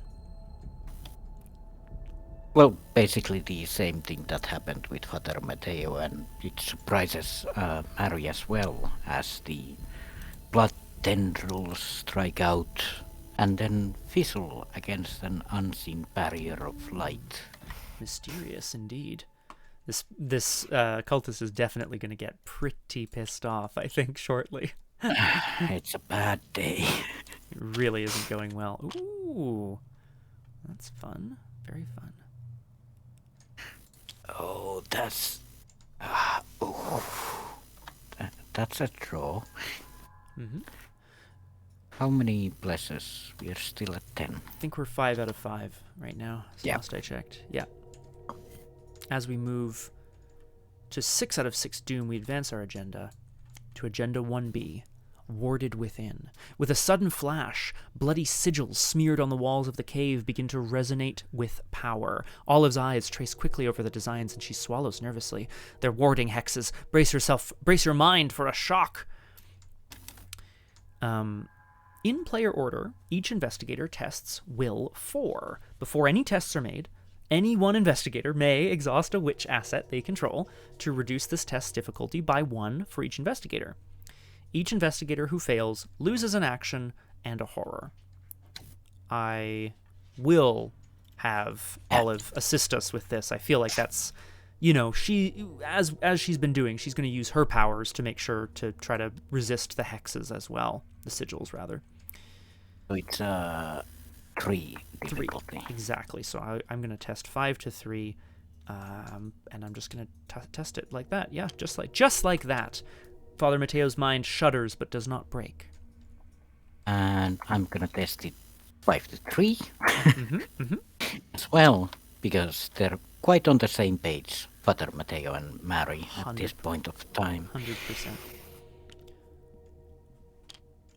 Nice. Very nice. Okay. Nice. Yes. Hey. There it is. That means that there's a fast window there somewhere. Yes, it will be. I'm looking at our little mythos phase here. We still have to draw encounter cards before there's a player window, a free trigger window. But after we've drawn our encounter cards, or during a skill test, like when there is another skill test, you can activate free trigger things. Yeah, I could basically kill the Dark Sadist at any point. Exactly. Nephthys is looking at the Dark Sadist like, Oh, just give me the word. Oh, it's on.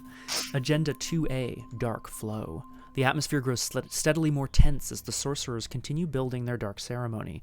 You can already feel a tightness in your veins from their amplifying blood magic. When an enemy attack or encounter card effect deals damage to you or an ally, place a damage on the scenario reference card, 6 doom, and we draw encounter cards. Father Mateo was braced for the shock, but he is not braced for this. The sadist returns. Another cultist has found its way out of the woodwork into the sprawling caverns where he and Olive are waiting. It is what it is. Yep. Oh yeah, interlopers went away. Yes, it did because of the hunting. You're right. Yeah. And in the... Oh joy. Hooray! Ooh, who dis? In the waterfally cavern, another, not a dark sadist, but a blood ritualist arrives. Possibly on the heels of the dark sadist. Possibly. They're following the light that emanates from not only Mary, but also Nephthys, who's been gathering power. Blood ritualist. 3/3. Revelation, place 1 doom on blood ritualist or place 2 damage on the scenario reference card. Well, we are gonna put a doom on that. Weirdly enough, I do agree with you. It feels like this damage business is gonna be bad. And it spawns at any empty location. Empty of enemies or investigators, if possible. But it is possible. There's plenty of space. Plenty of space in the caves. If blood ritualist has no doom on it, it gains hunter, so I'm just gonna go take care of it. Yeah, nice. I'll put a doom on it. Oh, you did it. Thank you. Oh boy. Looks like we're gonna go and fight at some point. Again, I'm dealing with mass slaughter of cultists and... Oh, by the way... Yes. I think Nephthys is gonna take a little bit of an aim and... Or should I? Just the blessed blade is also thirsting. It is. The sadist has that weird ability where fighting it gets harder, even though it's only 1 strength. I don't know if that makes a big difference, but... Actually it does. So after everything happens, there's a... in the air as... Nephthys releases an arrow that lodges itself into the skull of the dark sadist. And it falls down dead without a word. Damn. Now, where were we is the question. I think we were... where's my music here? No, still good. So yeah, Father Mateo has found another enemy coming to find him and Olive, of course, who is wielding all this power in the cave. Mary's ally Nephthys has shot dead a cultist, which is beautiful. Yep. Do you have a turn plan, or should I try to do my thing? I do need to get these clues so I can rally on and then take care of the blood ritualist. Great. That sounds like a plan. Cthulhu, I love it. What a Ghostbusters theme.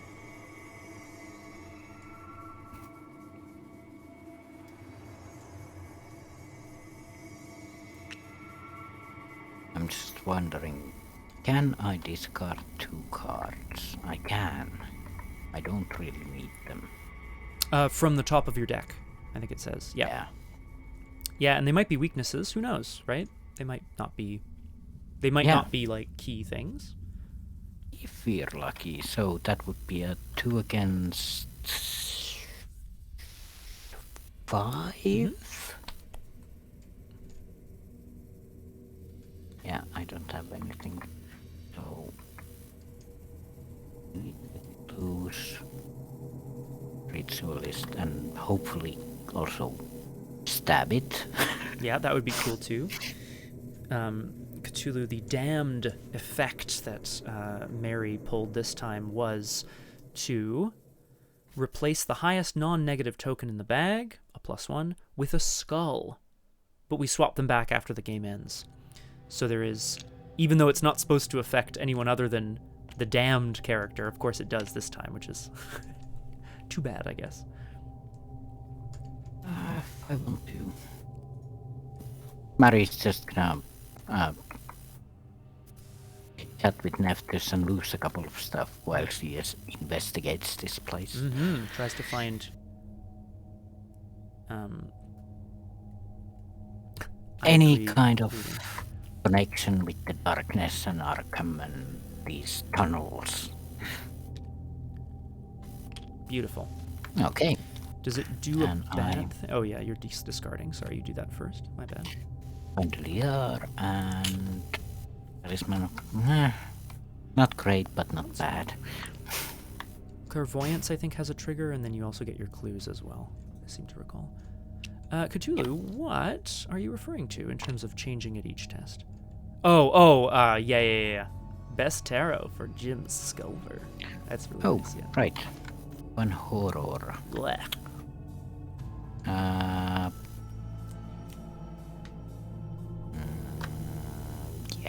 Okay. But I can take it. You got some clues? Clues. These two locations are done. So we. Very true. Huh? No, I was referring to Cthulhu's message here. That's all good. Yes, Crosshair. It's all Mary. It's all Mary all the time. Ooh. So Mary will walk down to the winding tunnels, and Neftis is like, "Oh, look, there's another one. Should I?" Oh, I got this. Ugh. Mary, no. I've done this before. And Mary pulls out her blessed blade.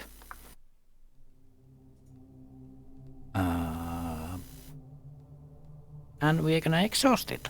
Alright. So with the power of the light and all that she's learned, she's gonna bring this blessed blade towards this blood ritualist who is like, I can feel the warmth within you. The blood, right? That's the blood warmth. Is that what you... Oh my god. Yeah. Let's see. So that's a 3 on 3, but +1, so 4 on 3, and I'm not gonna use that anyway. Right. I'll see you in hell. Yeah, well, I mean, you are right now. You'll see them in hell. So that's a 6 against 4. 6 against 3. Mm-hmm. Yeah. Cool. Mm-hmm. Right. Okay, glad I did it. Yeah, for sure. Those go back, and Neftis seals 1 less. The blood ritualist is Of course. dead. Yeah. As Mary brings the glowing blade to the blood ritualist. Blessed I'm blade. like, Fantastic. not today. And oh yeah, that was the third action. Oh, Very nice. Mateo might just have to take some of this on the chin. We'll have to see. Yes. I'm gonna hop off just for a minute while you take your turn, if that's cool. Yeah, of course. We're in separate corners of the cave system anyway, so I think that seems thematic enough to me. What we can Yeah. do. All right. See you in a sec. Get up back. Mm-hmm. Cthulhu, the first one I think scored 2 resources, and the second scored 3 resources, so net 4 if you count the cost of playing it as 1. Pretty good so far. Crosshair does have a way with luck. Father Mateo has this cultist has come to try to, draw his blood for the ritual, but he still has some energy left in the mysterious shroud around him. I'm going to attempt to evade with it. So I'm evading at 5 to 3. Actually, do I want a favor of the sun here? How many bless in the bag? 3 in the bag.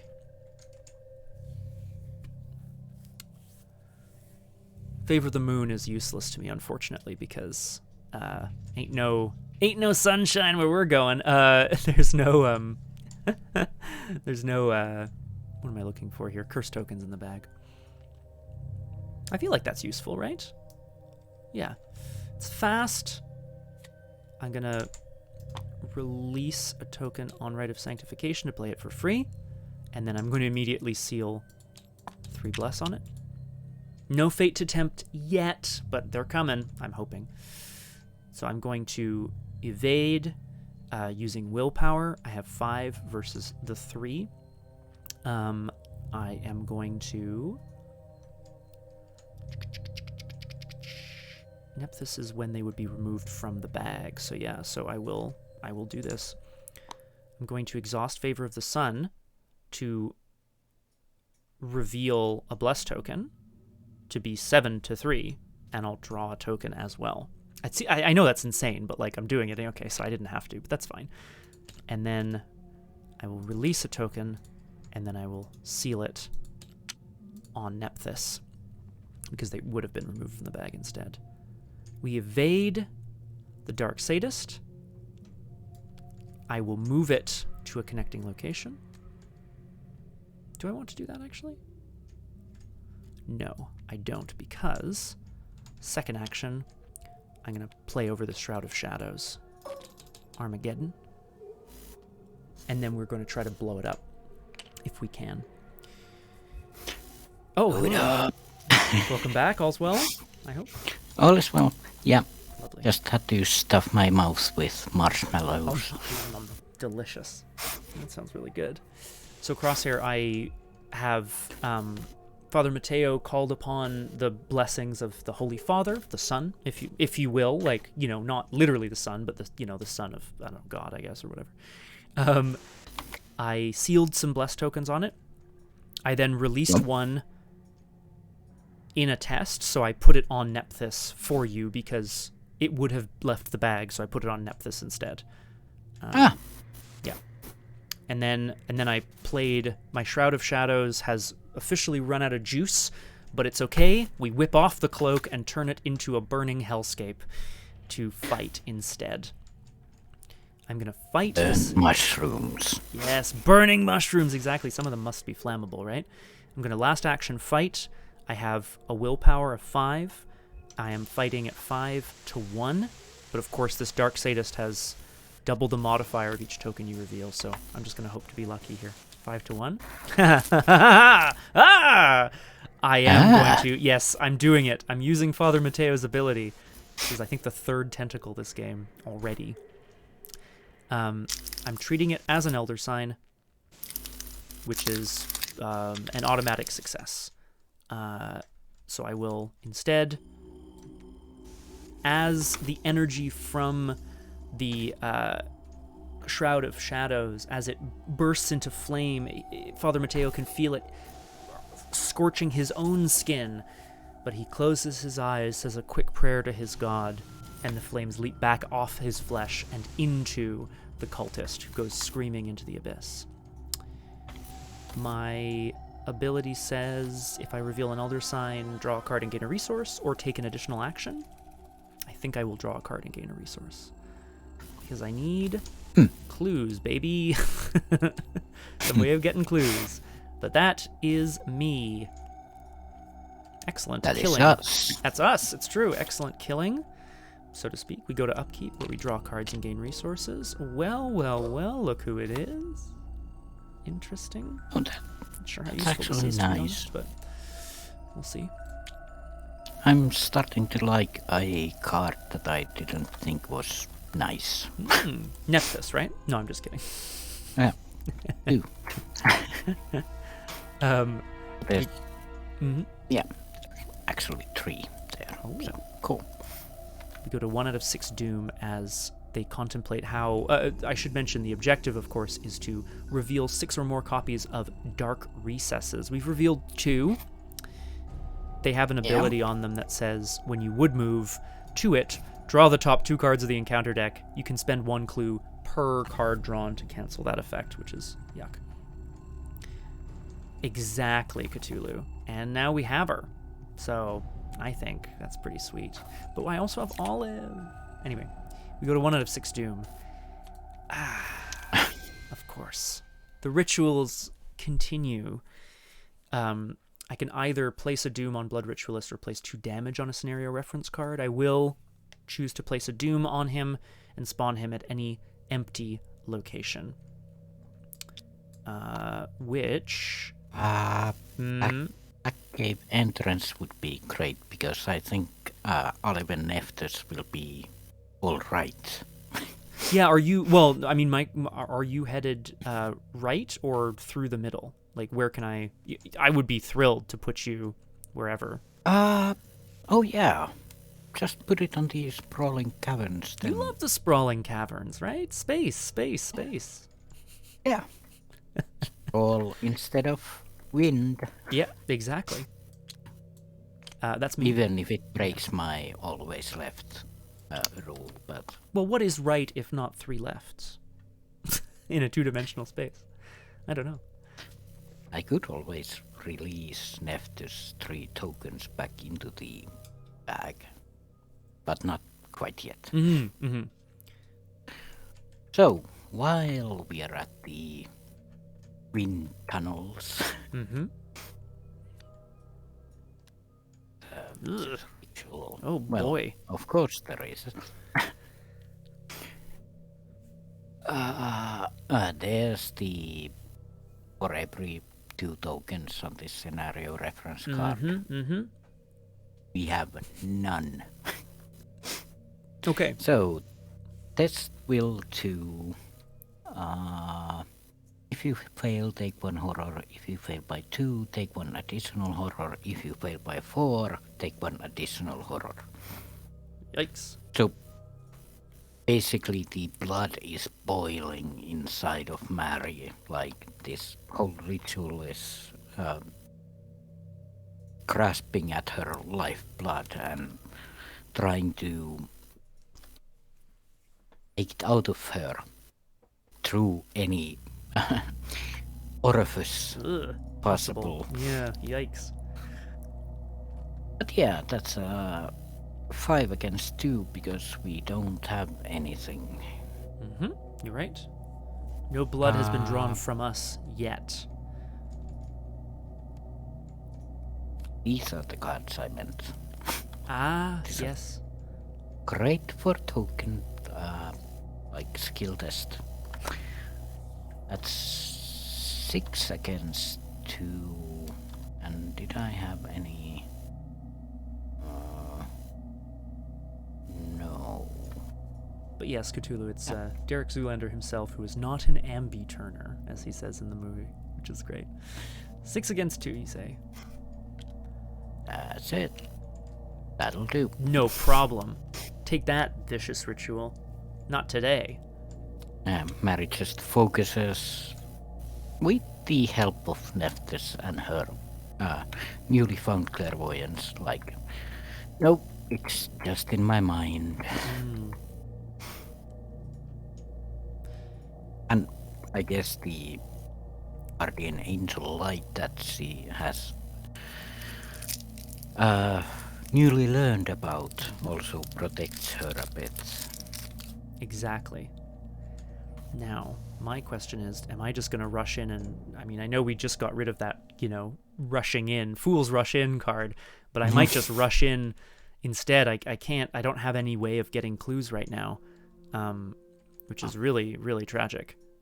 Like any good way of getting clues, I should be clear. Maybe I could get 1 and then try to get into Dark Recesses, and maybe that would help.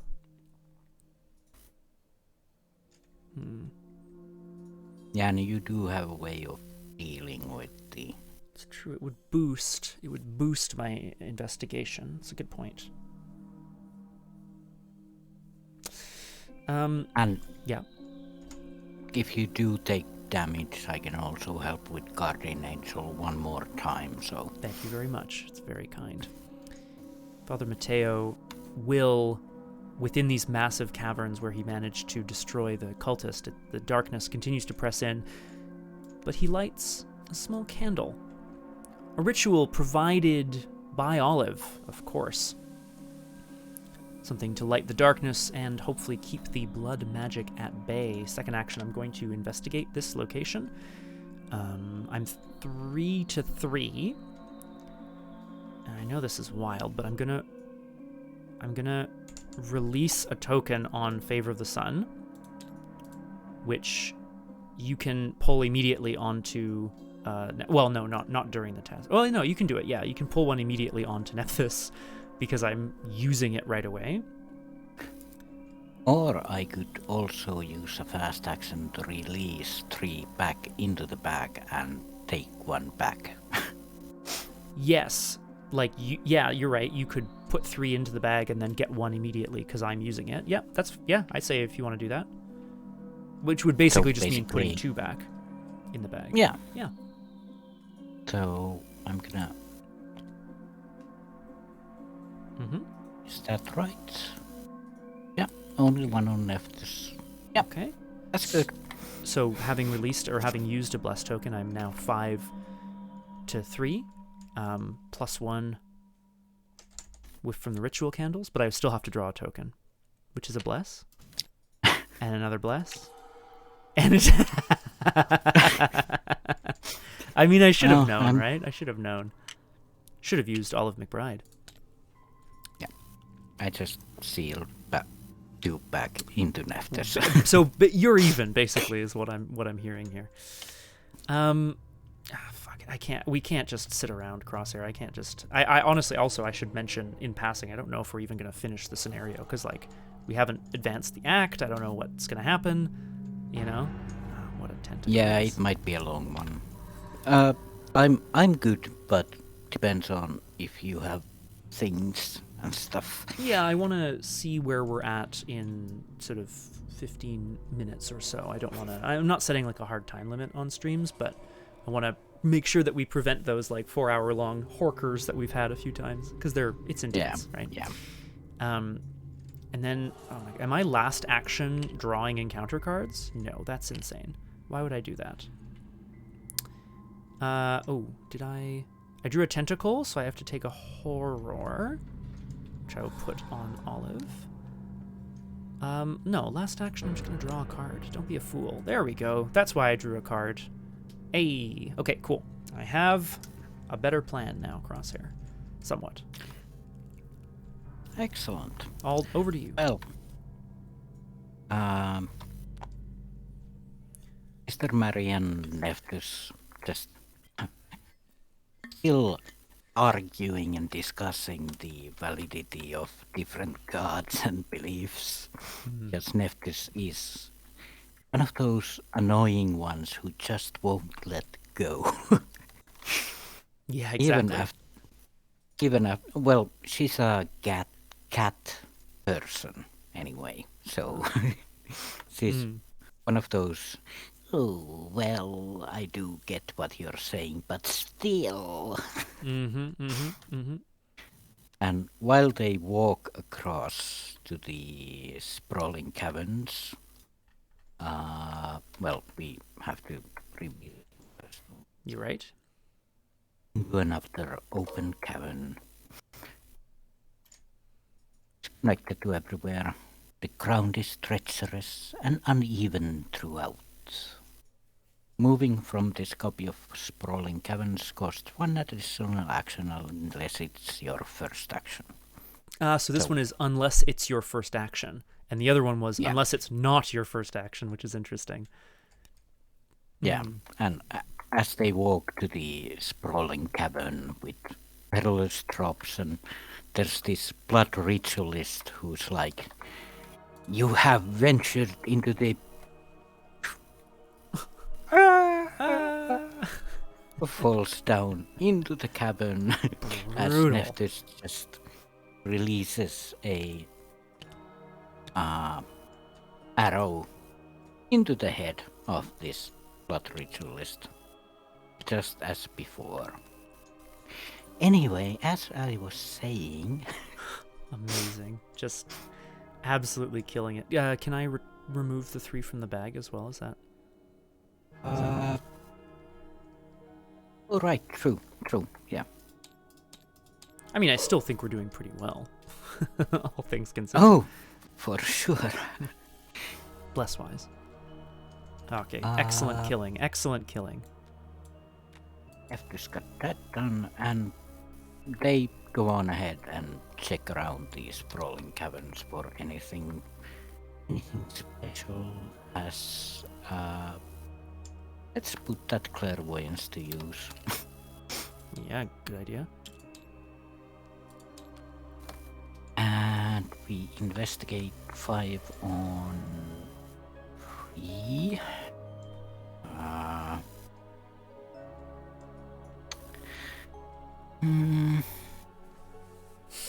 Exactly, Cthulhu. Just magic powers, knock clean arrow over the edge. No big deal. I should have actually played something before investigating. That's fine. You can, that's, yeah, that's okay. Mary is just gonna... Naturally, she's grab got her her own, her own religious symbol, right? Yeah, both of them have these holy rosaries from the church. Church crew represents.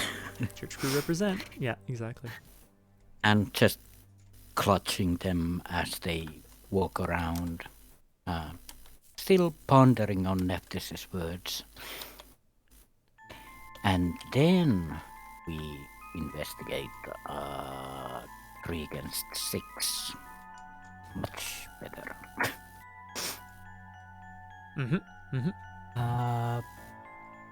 Elder sign +1, 0, take horror, otherwise 2 blues. Cool. Well. Oh well. It's bound to happen, right? Oh. It's too bad. It's too bad. But, you know, sometimes even clairvoyance has its limits. This is obviously clearly a massive cavern that you've found your way into. Yeah. Larger than the winding tunnels. There are no enemies to speak of, so we can move straight into our upkeep phase. Delicious. Yes. That would be nice, but...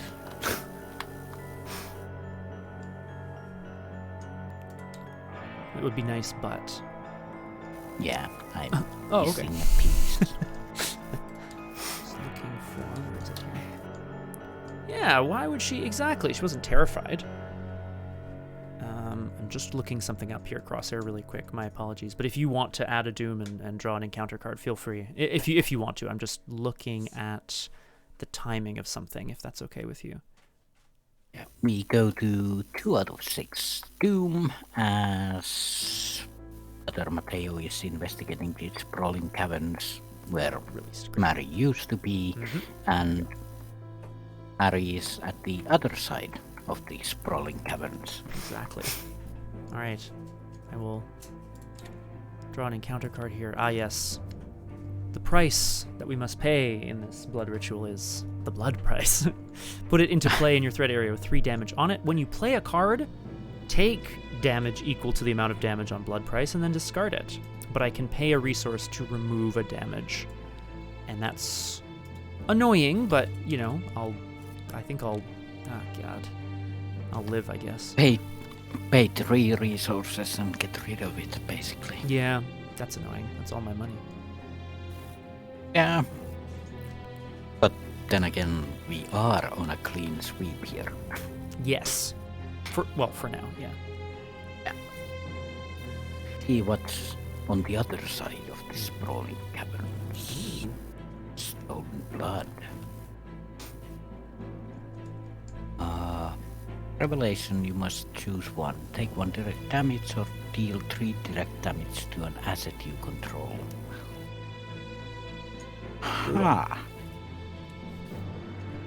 Because if I take a direct damage, there goes our streak, but direct damage also does the same. Well, on allies, yeah, exactly. You're right. And If they steal blood from us or allies, it places 1 damage on the scenario reference card, which, you know. Yeah, well, there goes the clean sweep, but I'm gonna take 1 damage. All right. Well, I mean, you know, there's only so much to be done. Yeah, basically, Mary, some of her blood is dripping from some wound that she got along the way. Might not even be noticeable. Maybe not.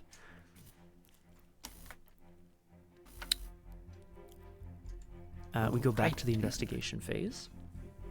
Then, in that case, how are we looking here?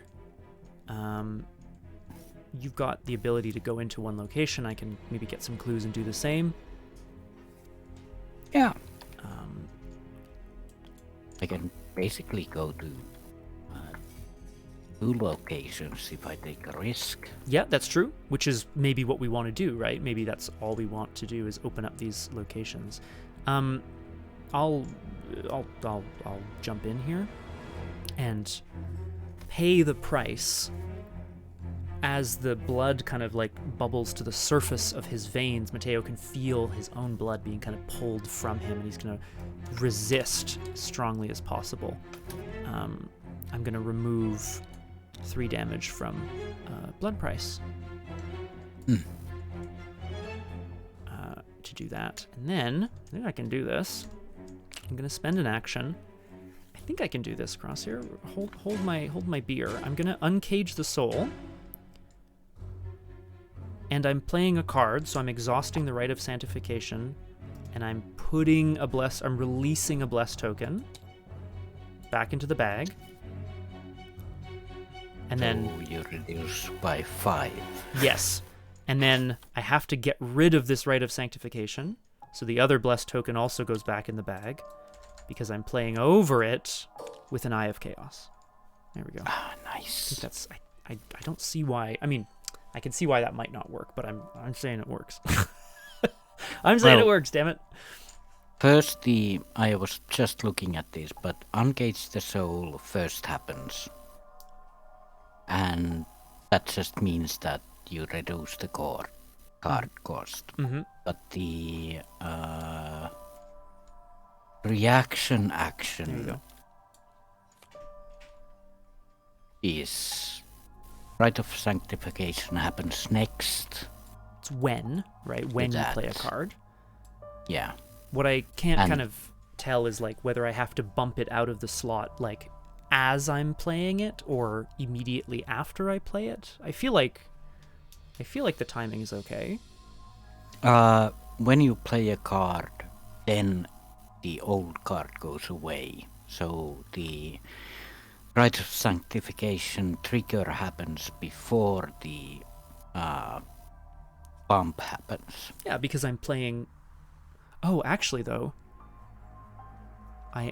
because I'm playing a card because of Uncage the Soul. Yeah, perfect. Okay. Yeah. Good. Well, that was a long way around, but basically Mateo is, again, channeling sort of his own energy back into... There you go. Boom. You check your slots after. That makes sense to me. He's channeling his energy into the power of his own vision to try to spy where they need to go next. I'm going to investigate here using an upgraded Eye of Chaos. Nice. No charges. There's no curses in the bag yet. Curses, but that's okay. I'm going to investigate using willpower. So 5 to 3. Plus 2 willpower is 7 to 3. Bless. Elder Sign. Amazing. Automatically succeed. The Bless would be removed, but could be sealed on Nephthys if you so choose. How many do we have? 6. Yeah, we can afford it, basically. I'm going to take a card and a resource rather than taking an extra action. because then last action I'm gonna, I get my clues, and then I'm gonna spend them to move into a dark recess without having to draw encounter cards. An ancient pagan idol sits atop a dais in this end of the cave, my apologies. After you discover any amount of clues from this copy of Dark Recess, if you didn't burn a candle at the altar's base, take a horror. Not so bad.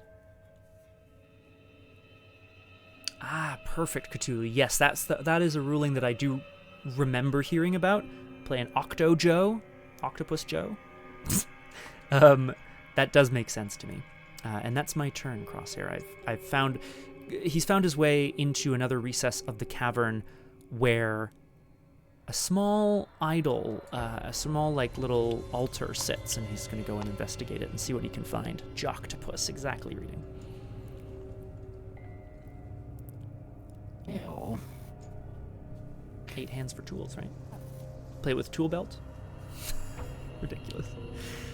First action has to be move. Because otherwise it'll take an extra action, yeah. But now I'm thinking, yeah, we gotta basically haul ass, so to speak. Yeah. So I'm gonna spend...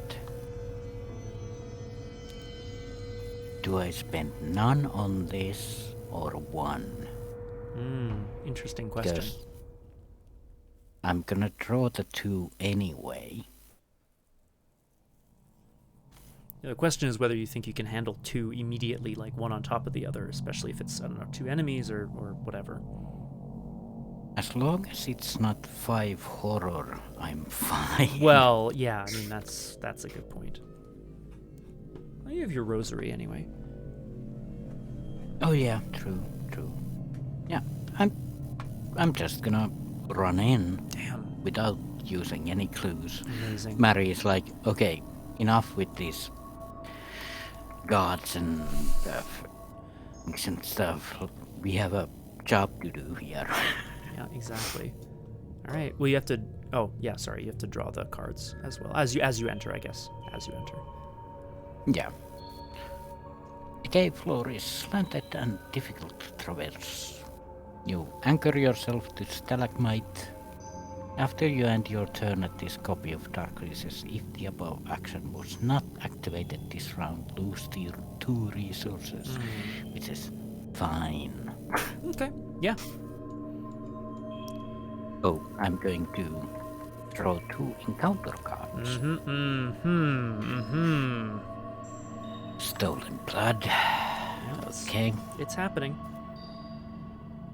Well, that's 1 damage. Fine. And then we add 1 to the state of our anything once. And the second one is ritual. All the blood that she's been dripping from leg wound that she stalagmite might have nicked her leg a bit. So the vicious ritual is drawing even more blood from that. But this does get +1 difficulty for every 1 investigator token. So 1 per so 1 per 2. So every 2 tokens on the scenario reference card increases the difficulty by 1. So it's only 1. That's fine. Exactly. It's only +1 difficulty. Yeah. So yeah, it's gonna be a 3 against 6. Seems okay. Yeah. Okay. And that's a -3. Seems good. And Seems very cool. good. So that does nothing.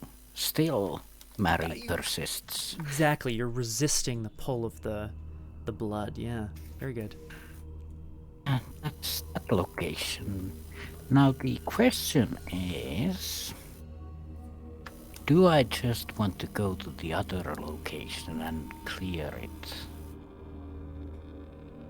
without trying to get the clues?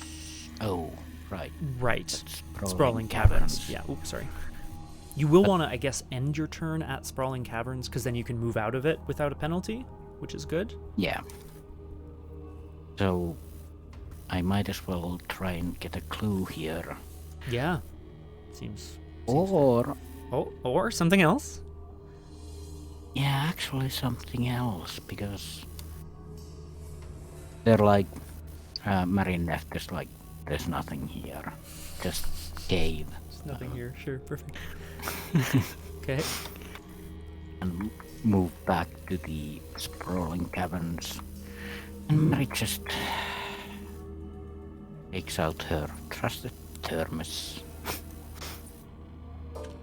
Delicious. Preparing to have a little bit of a drink. Yep, always. Again, there are no enemies to speak of. The cultists that seem to get destroyed just as quickly, with as much efficiency, so we can move straight into upkeep.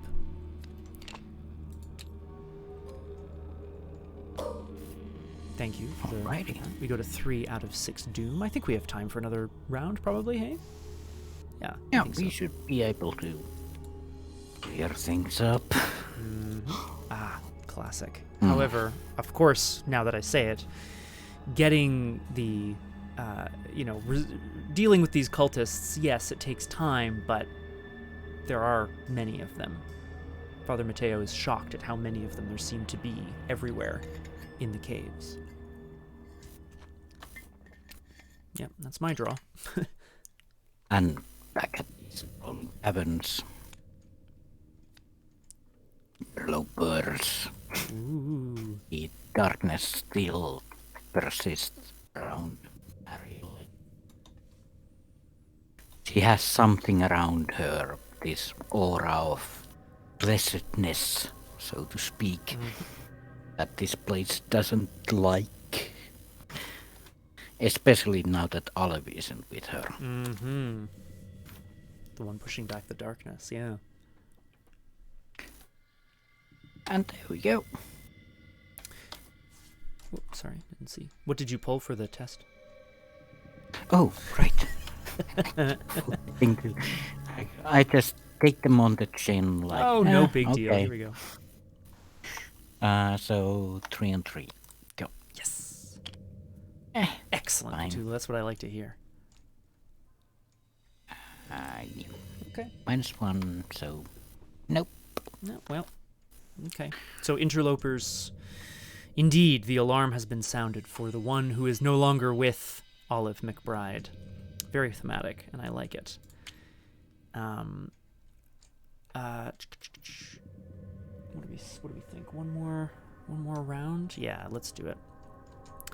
I'm going to attempt to, I think, destroy this dark sadist. I'm going to fight. You can get to the other dark races, I can get to the other, and we can advance. Yeah, that's true. I mean, I do wonder about having... I do wonder about running in without, clues and things, just to kind of like... Yeah. But, Yeah. no, it's a good... I mean, you're right. Maybe we just want to see what lies ahead as well. Usually an act advancement doesn't screw us over, but... Not always, anyway. Seeing another cultist advancing with a blade dripping with blood, with sort of twisting around it in this helical fashion, Father Mateo is going to call for him to step back, reach out his arm, and try to channel his energy through the ritual candle into a fire. A bolt of fire. Max, what are you doing down there? What a guy. Hi, Max. Hi, Max. So I'm going to fight with willpower. So I'm at 5-1. I will... It's wild. I'm going to commit this promise of power. I'm putting a curse in the bag. But so I can fight at 9-1 because the Dark Sadist has double the modifier of the thing. And I would love for this to succeed. So. Yeah. Okay. There we go. Which is -2, but -4. But it's still a pass. I guess it would have been a pass anyway. That's okay. We blow him up. Kablooey. The energy leaps through the fire, creating a gout of flame that drives the creature off. And then I just have to decide, Crosshair, you're absolutely right. Do I just run and check this other dark recess? Maybe I do. We are at 3 against 6 on the second agenda. Yeah, so you're right. You're right. And then if I have to go back, I will do it. Father Mateo is going to rush out. The Eye of Chaos had showed him various paths, and this other cultist must have come from somewhere. Perhaps one of the other tunnels. Oh, Super Dylan! Subscriber! Thank you very much, Super Dylan, for the resubscription. It's wonderful to have you in the chat. I'm joined today by the Crosshair. Hello. Father Mateo understands that this other cultist must have come from somewhere and takes off running as fast as his legs can carry him. Olive McBride hot on his trail as he runs through the sprawling caverns, seeing another entrance into further, tunnels. I'm going to draw 2 encounter cards. Sorry. I forgot about that you need to. Yeah. Well, that's why it gets a little rough. Nothing to be done. Fools Rush In is going next to the agenda deck. When an investigator enters an unrevealed location... hang on, now I need to know. Is this... when you would move, I have to draw the top card. So yes, okay. So Fools Rush In will be in play when I move. So when I enter an unrevealed location, I have to choose to lose an action or an enemy at my location attacks me. Neither of those will be true. Neither of those will be possible, I mean, so it won't hit me this time. But Stolen Blood is a lot nastier.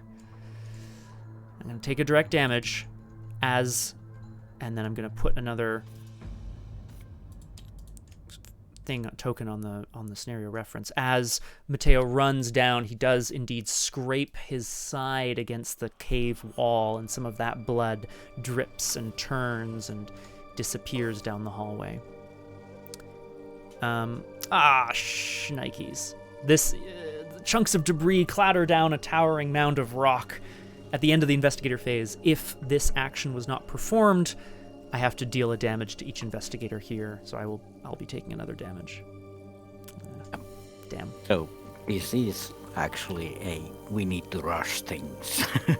Yeah, well, I mean, yeah, I guess at this point, right? That's my last action, so I'll put the turn over to you, and I'll remember to thank you, Cthulhu. Bless. See you soon. But I'll put the turn over to Mary. Yeah, because Mary's first action will be to move from these sprawling caverns to the dark recess and spend those 2 clues she didn't. Yeah. Seems like a plan. But because she's moving into a Fools Rush In situation, I'm going to lose 1 action. Less ideal for sure. Yeah.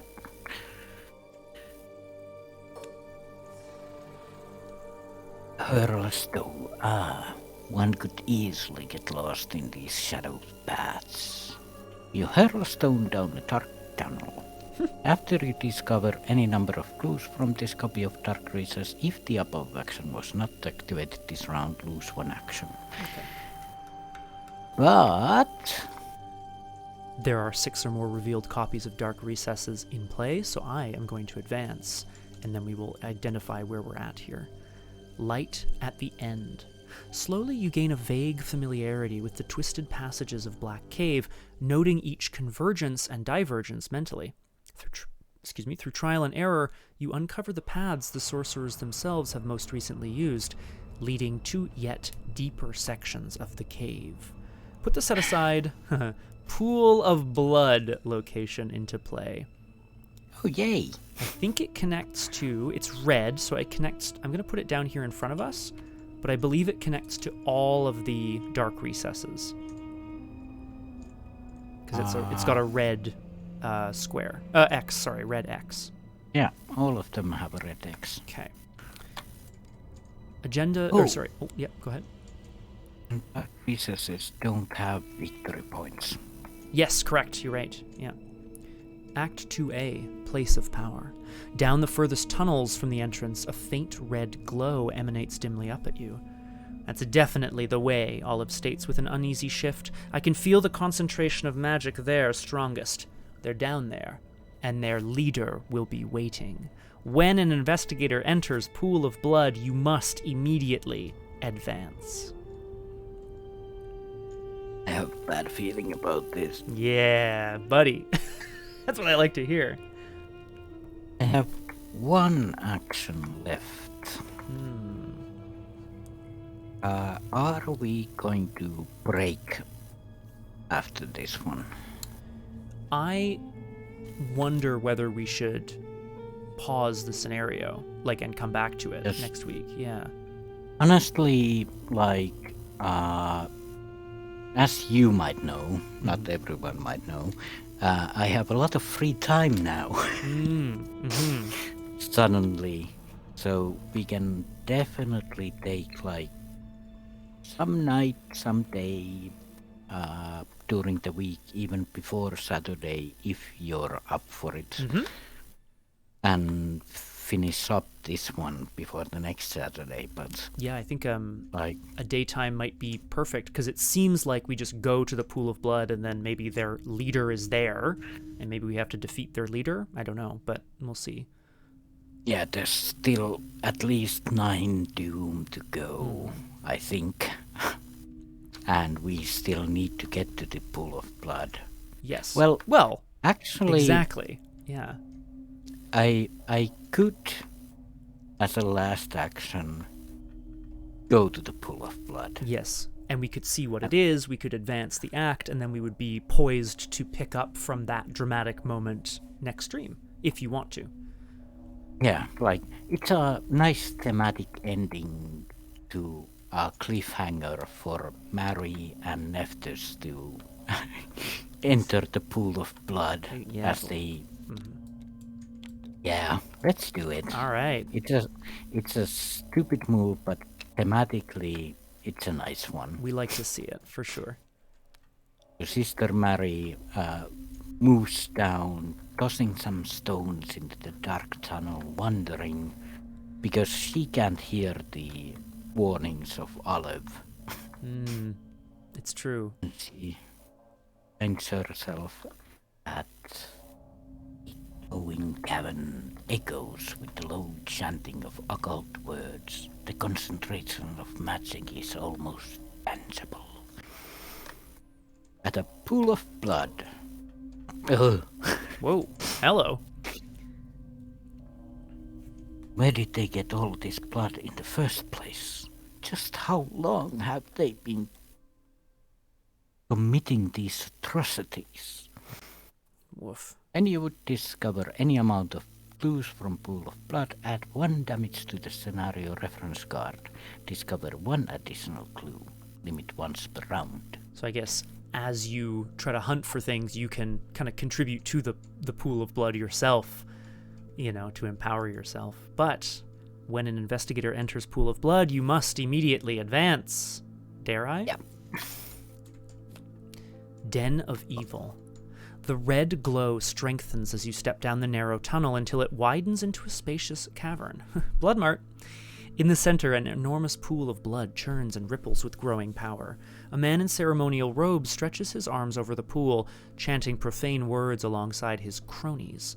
That's him all right, Olive utters, but even her hushed tone alerts the sorcerer. Clearly Olive and Father Mateo are watching, from a cavern wall, watching as Mary just kind of breezes into the room. His eyes flash with malice as he recognizes Olive, and he raises his hands from the pool. "Ignorant meddlers," he bellows. "You will not prevent our rise to greatness." Spawn the set-aside, Crimson Wizard at Pool of Blood. Add 2 damage to the scenario reference card. Cool. I'll just add that. Throw him there at the Pool of Blood. Should we look at him? Yeah, let's have a look. The Crimson Withered. The Crimson Wizard. 3 fight, 6 health, 3 evade. Elite sorcerer. He has Retaliate. He gets +1 health for each token on the scenario reference card. Mm-hmm. He's been joy. empowered by all this blood. So he has 11 health at the moment, if I'm not mistaken. Forced. After you reveal a skull or tentacle token at Crimson Wizard's location, you must place a damage on the scenario reference card or take a horror. If he is defeated, resolution 3, and he has a victory point. Okay. And Act 3A. what's our... Oh, yeah, what's the alternative here, right? As a sorcerer's leader stares you down, Olive scans the room, noting the ritual tools and arcane trappings. They're focusing all this power through him, she exclaims to you. If we can channel it through us instead, maybe we can turn their magic back on them. Action. If you are at Pool of Blood, reveal a random chaos token. If you reveal a bless or curse, ignore it and reveal another. If you reveal a 0, +1, or elder sign, move up to 2 clues controlled by investigators at the Pool of Blood to this act. If you reveal a numeric token with a number on it, move 1 clue controlled by an investigator at Pool of Blood to this act. Any other symbol, move 1 clue controlled by an investigator at the Pool of Blood to this act, but take a damage or a horror, choose one.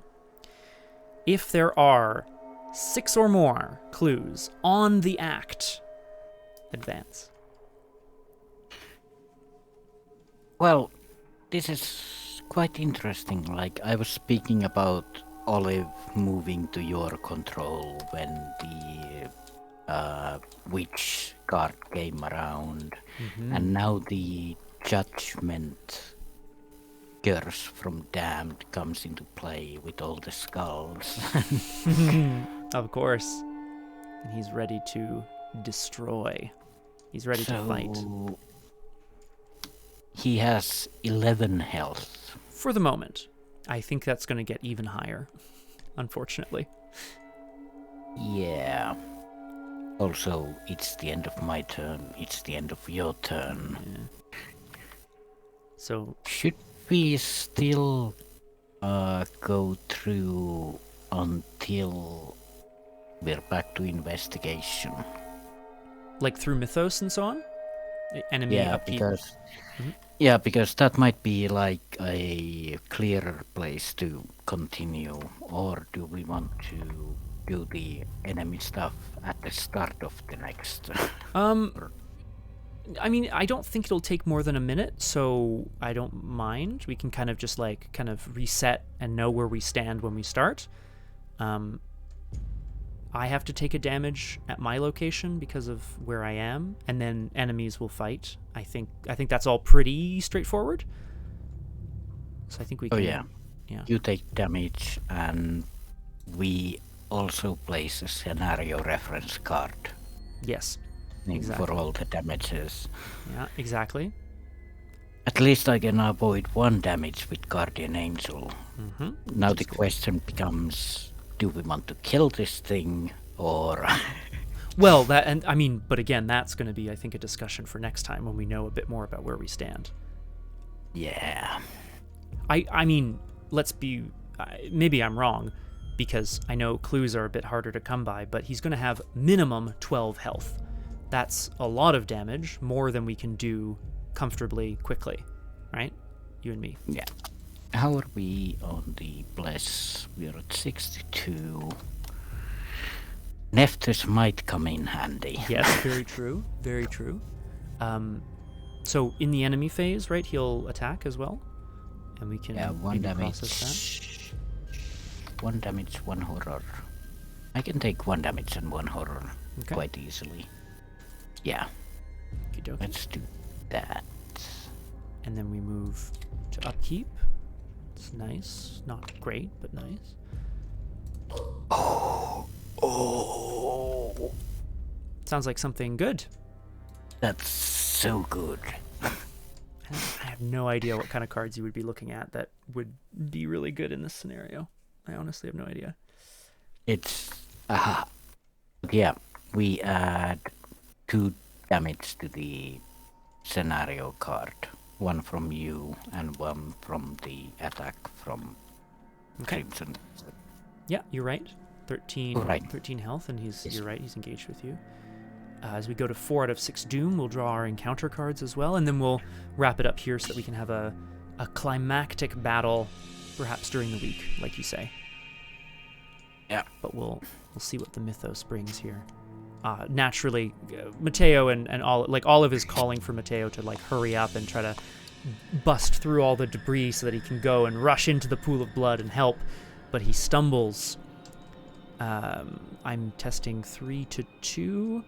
I don't have any clues and I don't care about discarding cards, so yeah, I'll just 3 to 2. No, I passed anyway. Good. He stumbles but catches himself as he makes his way into the pool of blood, or heading that way anyway. And in the pool of blood with the interlopers. Well, it's fitting that this Crimson Wizard targets Mary. In this pool of blood. It's like Mary is coming head to head with all this blood magic and Nephthys' words and Olive's training and a finale of sorts. Sure. Exactly. Uh-oh. SpaghettiOs. But we also have a memomancer, which is an interesting word. A hemomancer. So, his magic works with blood. Yeah. Crimson Wizard's lackey, basically. Sure. It's a 2/2 humanoid sorcerer hunter. Gets +1 fights for each card with damage on it controlled by an engaged investigator, including their investigator card. Okay. So I have two basically. So it's a 4/2 and a 3 N. 13 health at the moment, which is also a nice number, I think. Yeah, 13 is a nice number. Oh dear, me. Well, you know what they say. Go in for... I mean, look, we were trying to disrupt a blood ritual, and this is what we found. I don't know what we were supposed to expect, Yeah. Excellent. Okay, well that brings us to not the end of the scenario, but the end of the session tonight on Doom, because we'll pick it up again another time, because now we're right at the climactic finale of Anything Once, Olive McBride's sort of personal scenario, as it were. And we will see whether they can stop the deluge of blood that is coming towards them. They don't have a great track record so far. Not so far, but this is, as we know, they survive because they get somewhere together. And perhaps this is all related, Crosshair, right? The ghouls, the monsters beneath Arkham, the tunnels, the caves, and, perhaps this blood ritual as well. Maybe it's all connected, right? In the end, it will rise, but maybe not today. Exactly. But that does it for us tonight on Doomed. Thanks so much for joining us. And Crosshair, of course, I have to thank you for being a good sport, good blood sport. Yep. What? Good sport? Thank you. Good times? Thank you. No, blood sport. Good call. Tomorrow at 5 o'clock Eastern or 1700 Eastern. Check your time zones because parts of Europe haven't switched yet, so to speak. We are doing session 2, episode 2. Yeah, session 2 of our new campaign on RPG Clinic, Avatar Legends, The Mirror Scale, which it's only been one session so far, but I can say it's a lot of fun, cool system, cool world, and I'm really looking forward to doing a bit more of it. So join us for that. And then, of course, streams through the week. Discord's where you tune in to find out when Crosshair and I are going to try to finish this bad boy up next week. Classic Crosshair Polly quote here. But yeah, there you go. And that just does it for us. Any last thoughts, Crosshair, before I sign us out here? Glad you didn't say any last words. I almost did. I didn't mean to, but you're right. Yeah, you got to be careful. I guess the quote says it all. Like, As they when always you're do. dealing with blood magic, you gotta put your balls in a box. Yep. You just got to really go pedal to the metal, you know? You got to just do it. Exactly. Well, thanks very much for joining us, everybody. Have a great rest of the night, weekend, wherever you are. Hope to see you on Avatar Legends tomorrow, and we'll see you next time on Doomed. Bye-bye. Bye-bye.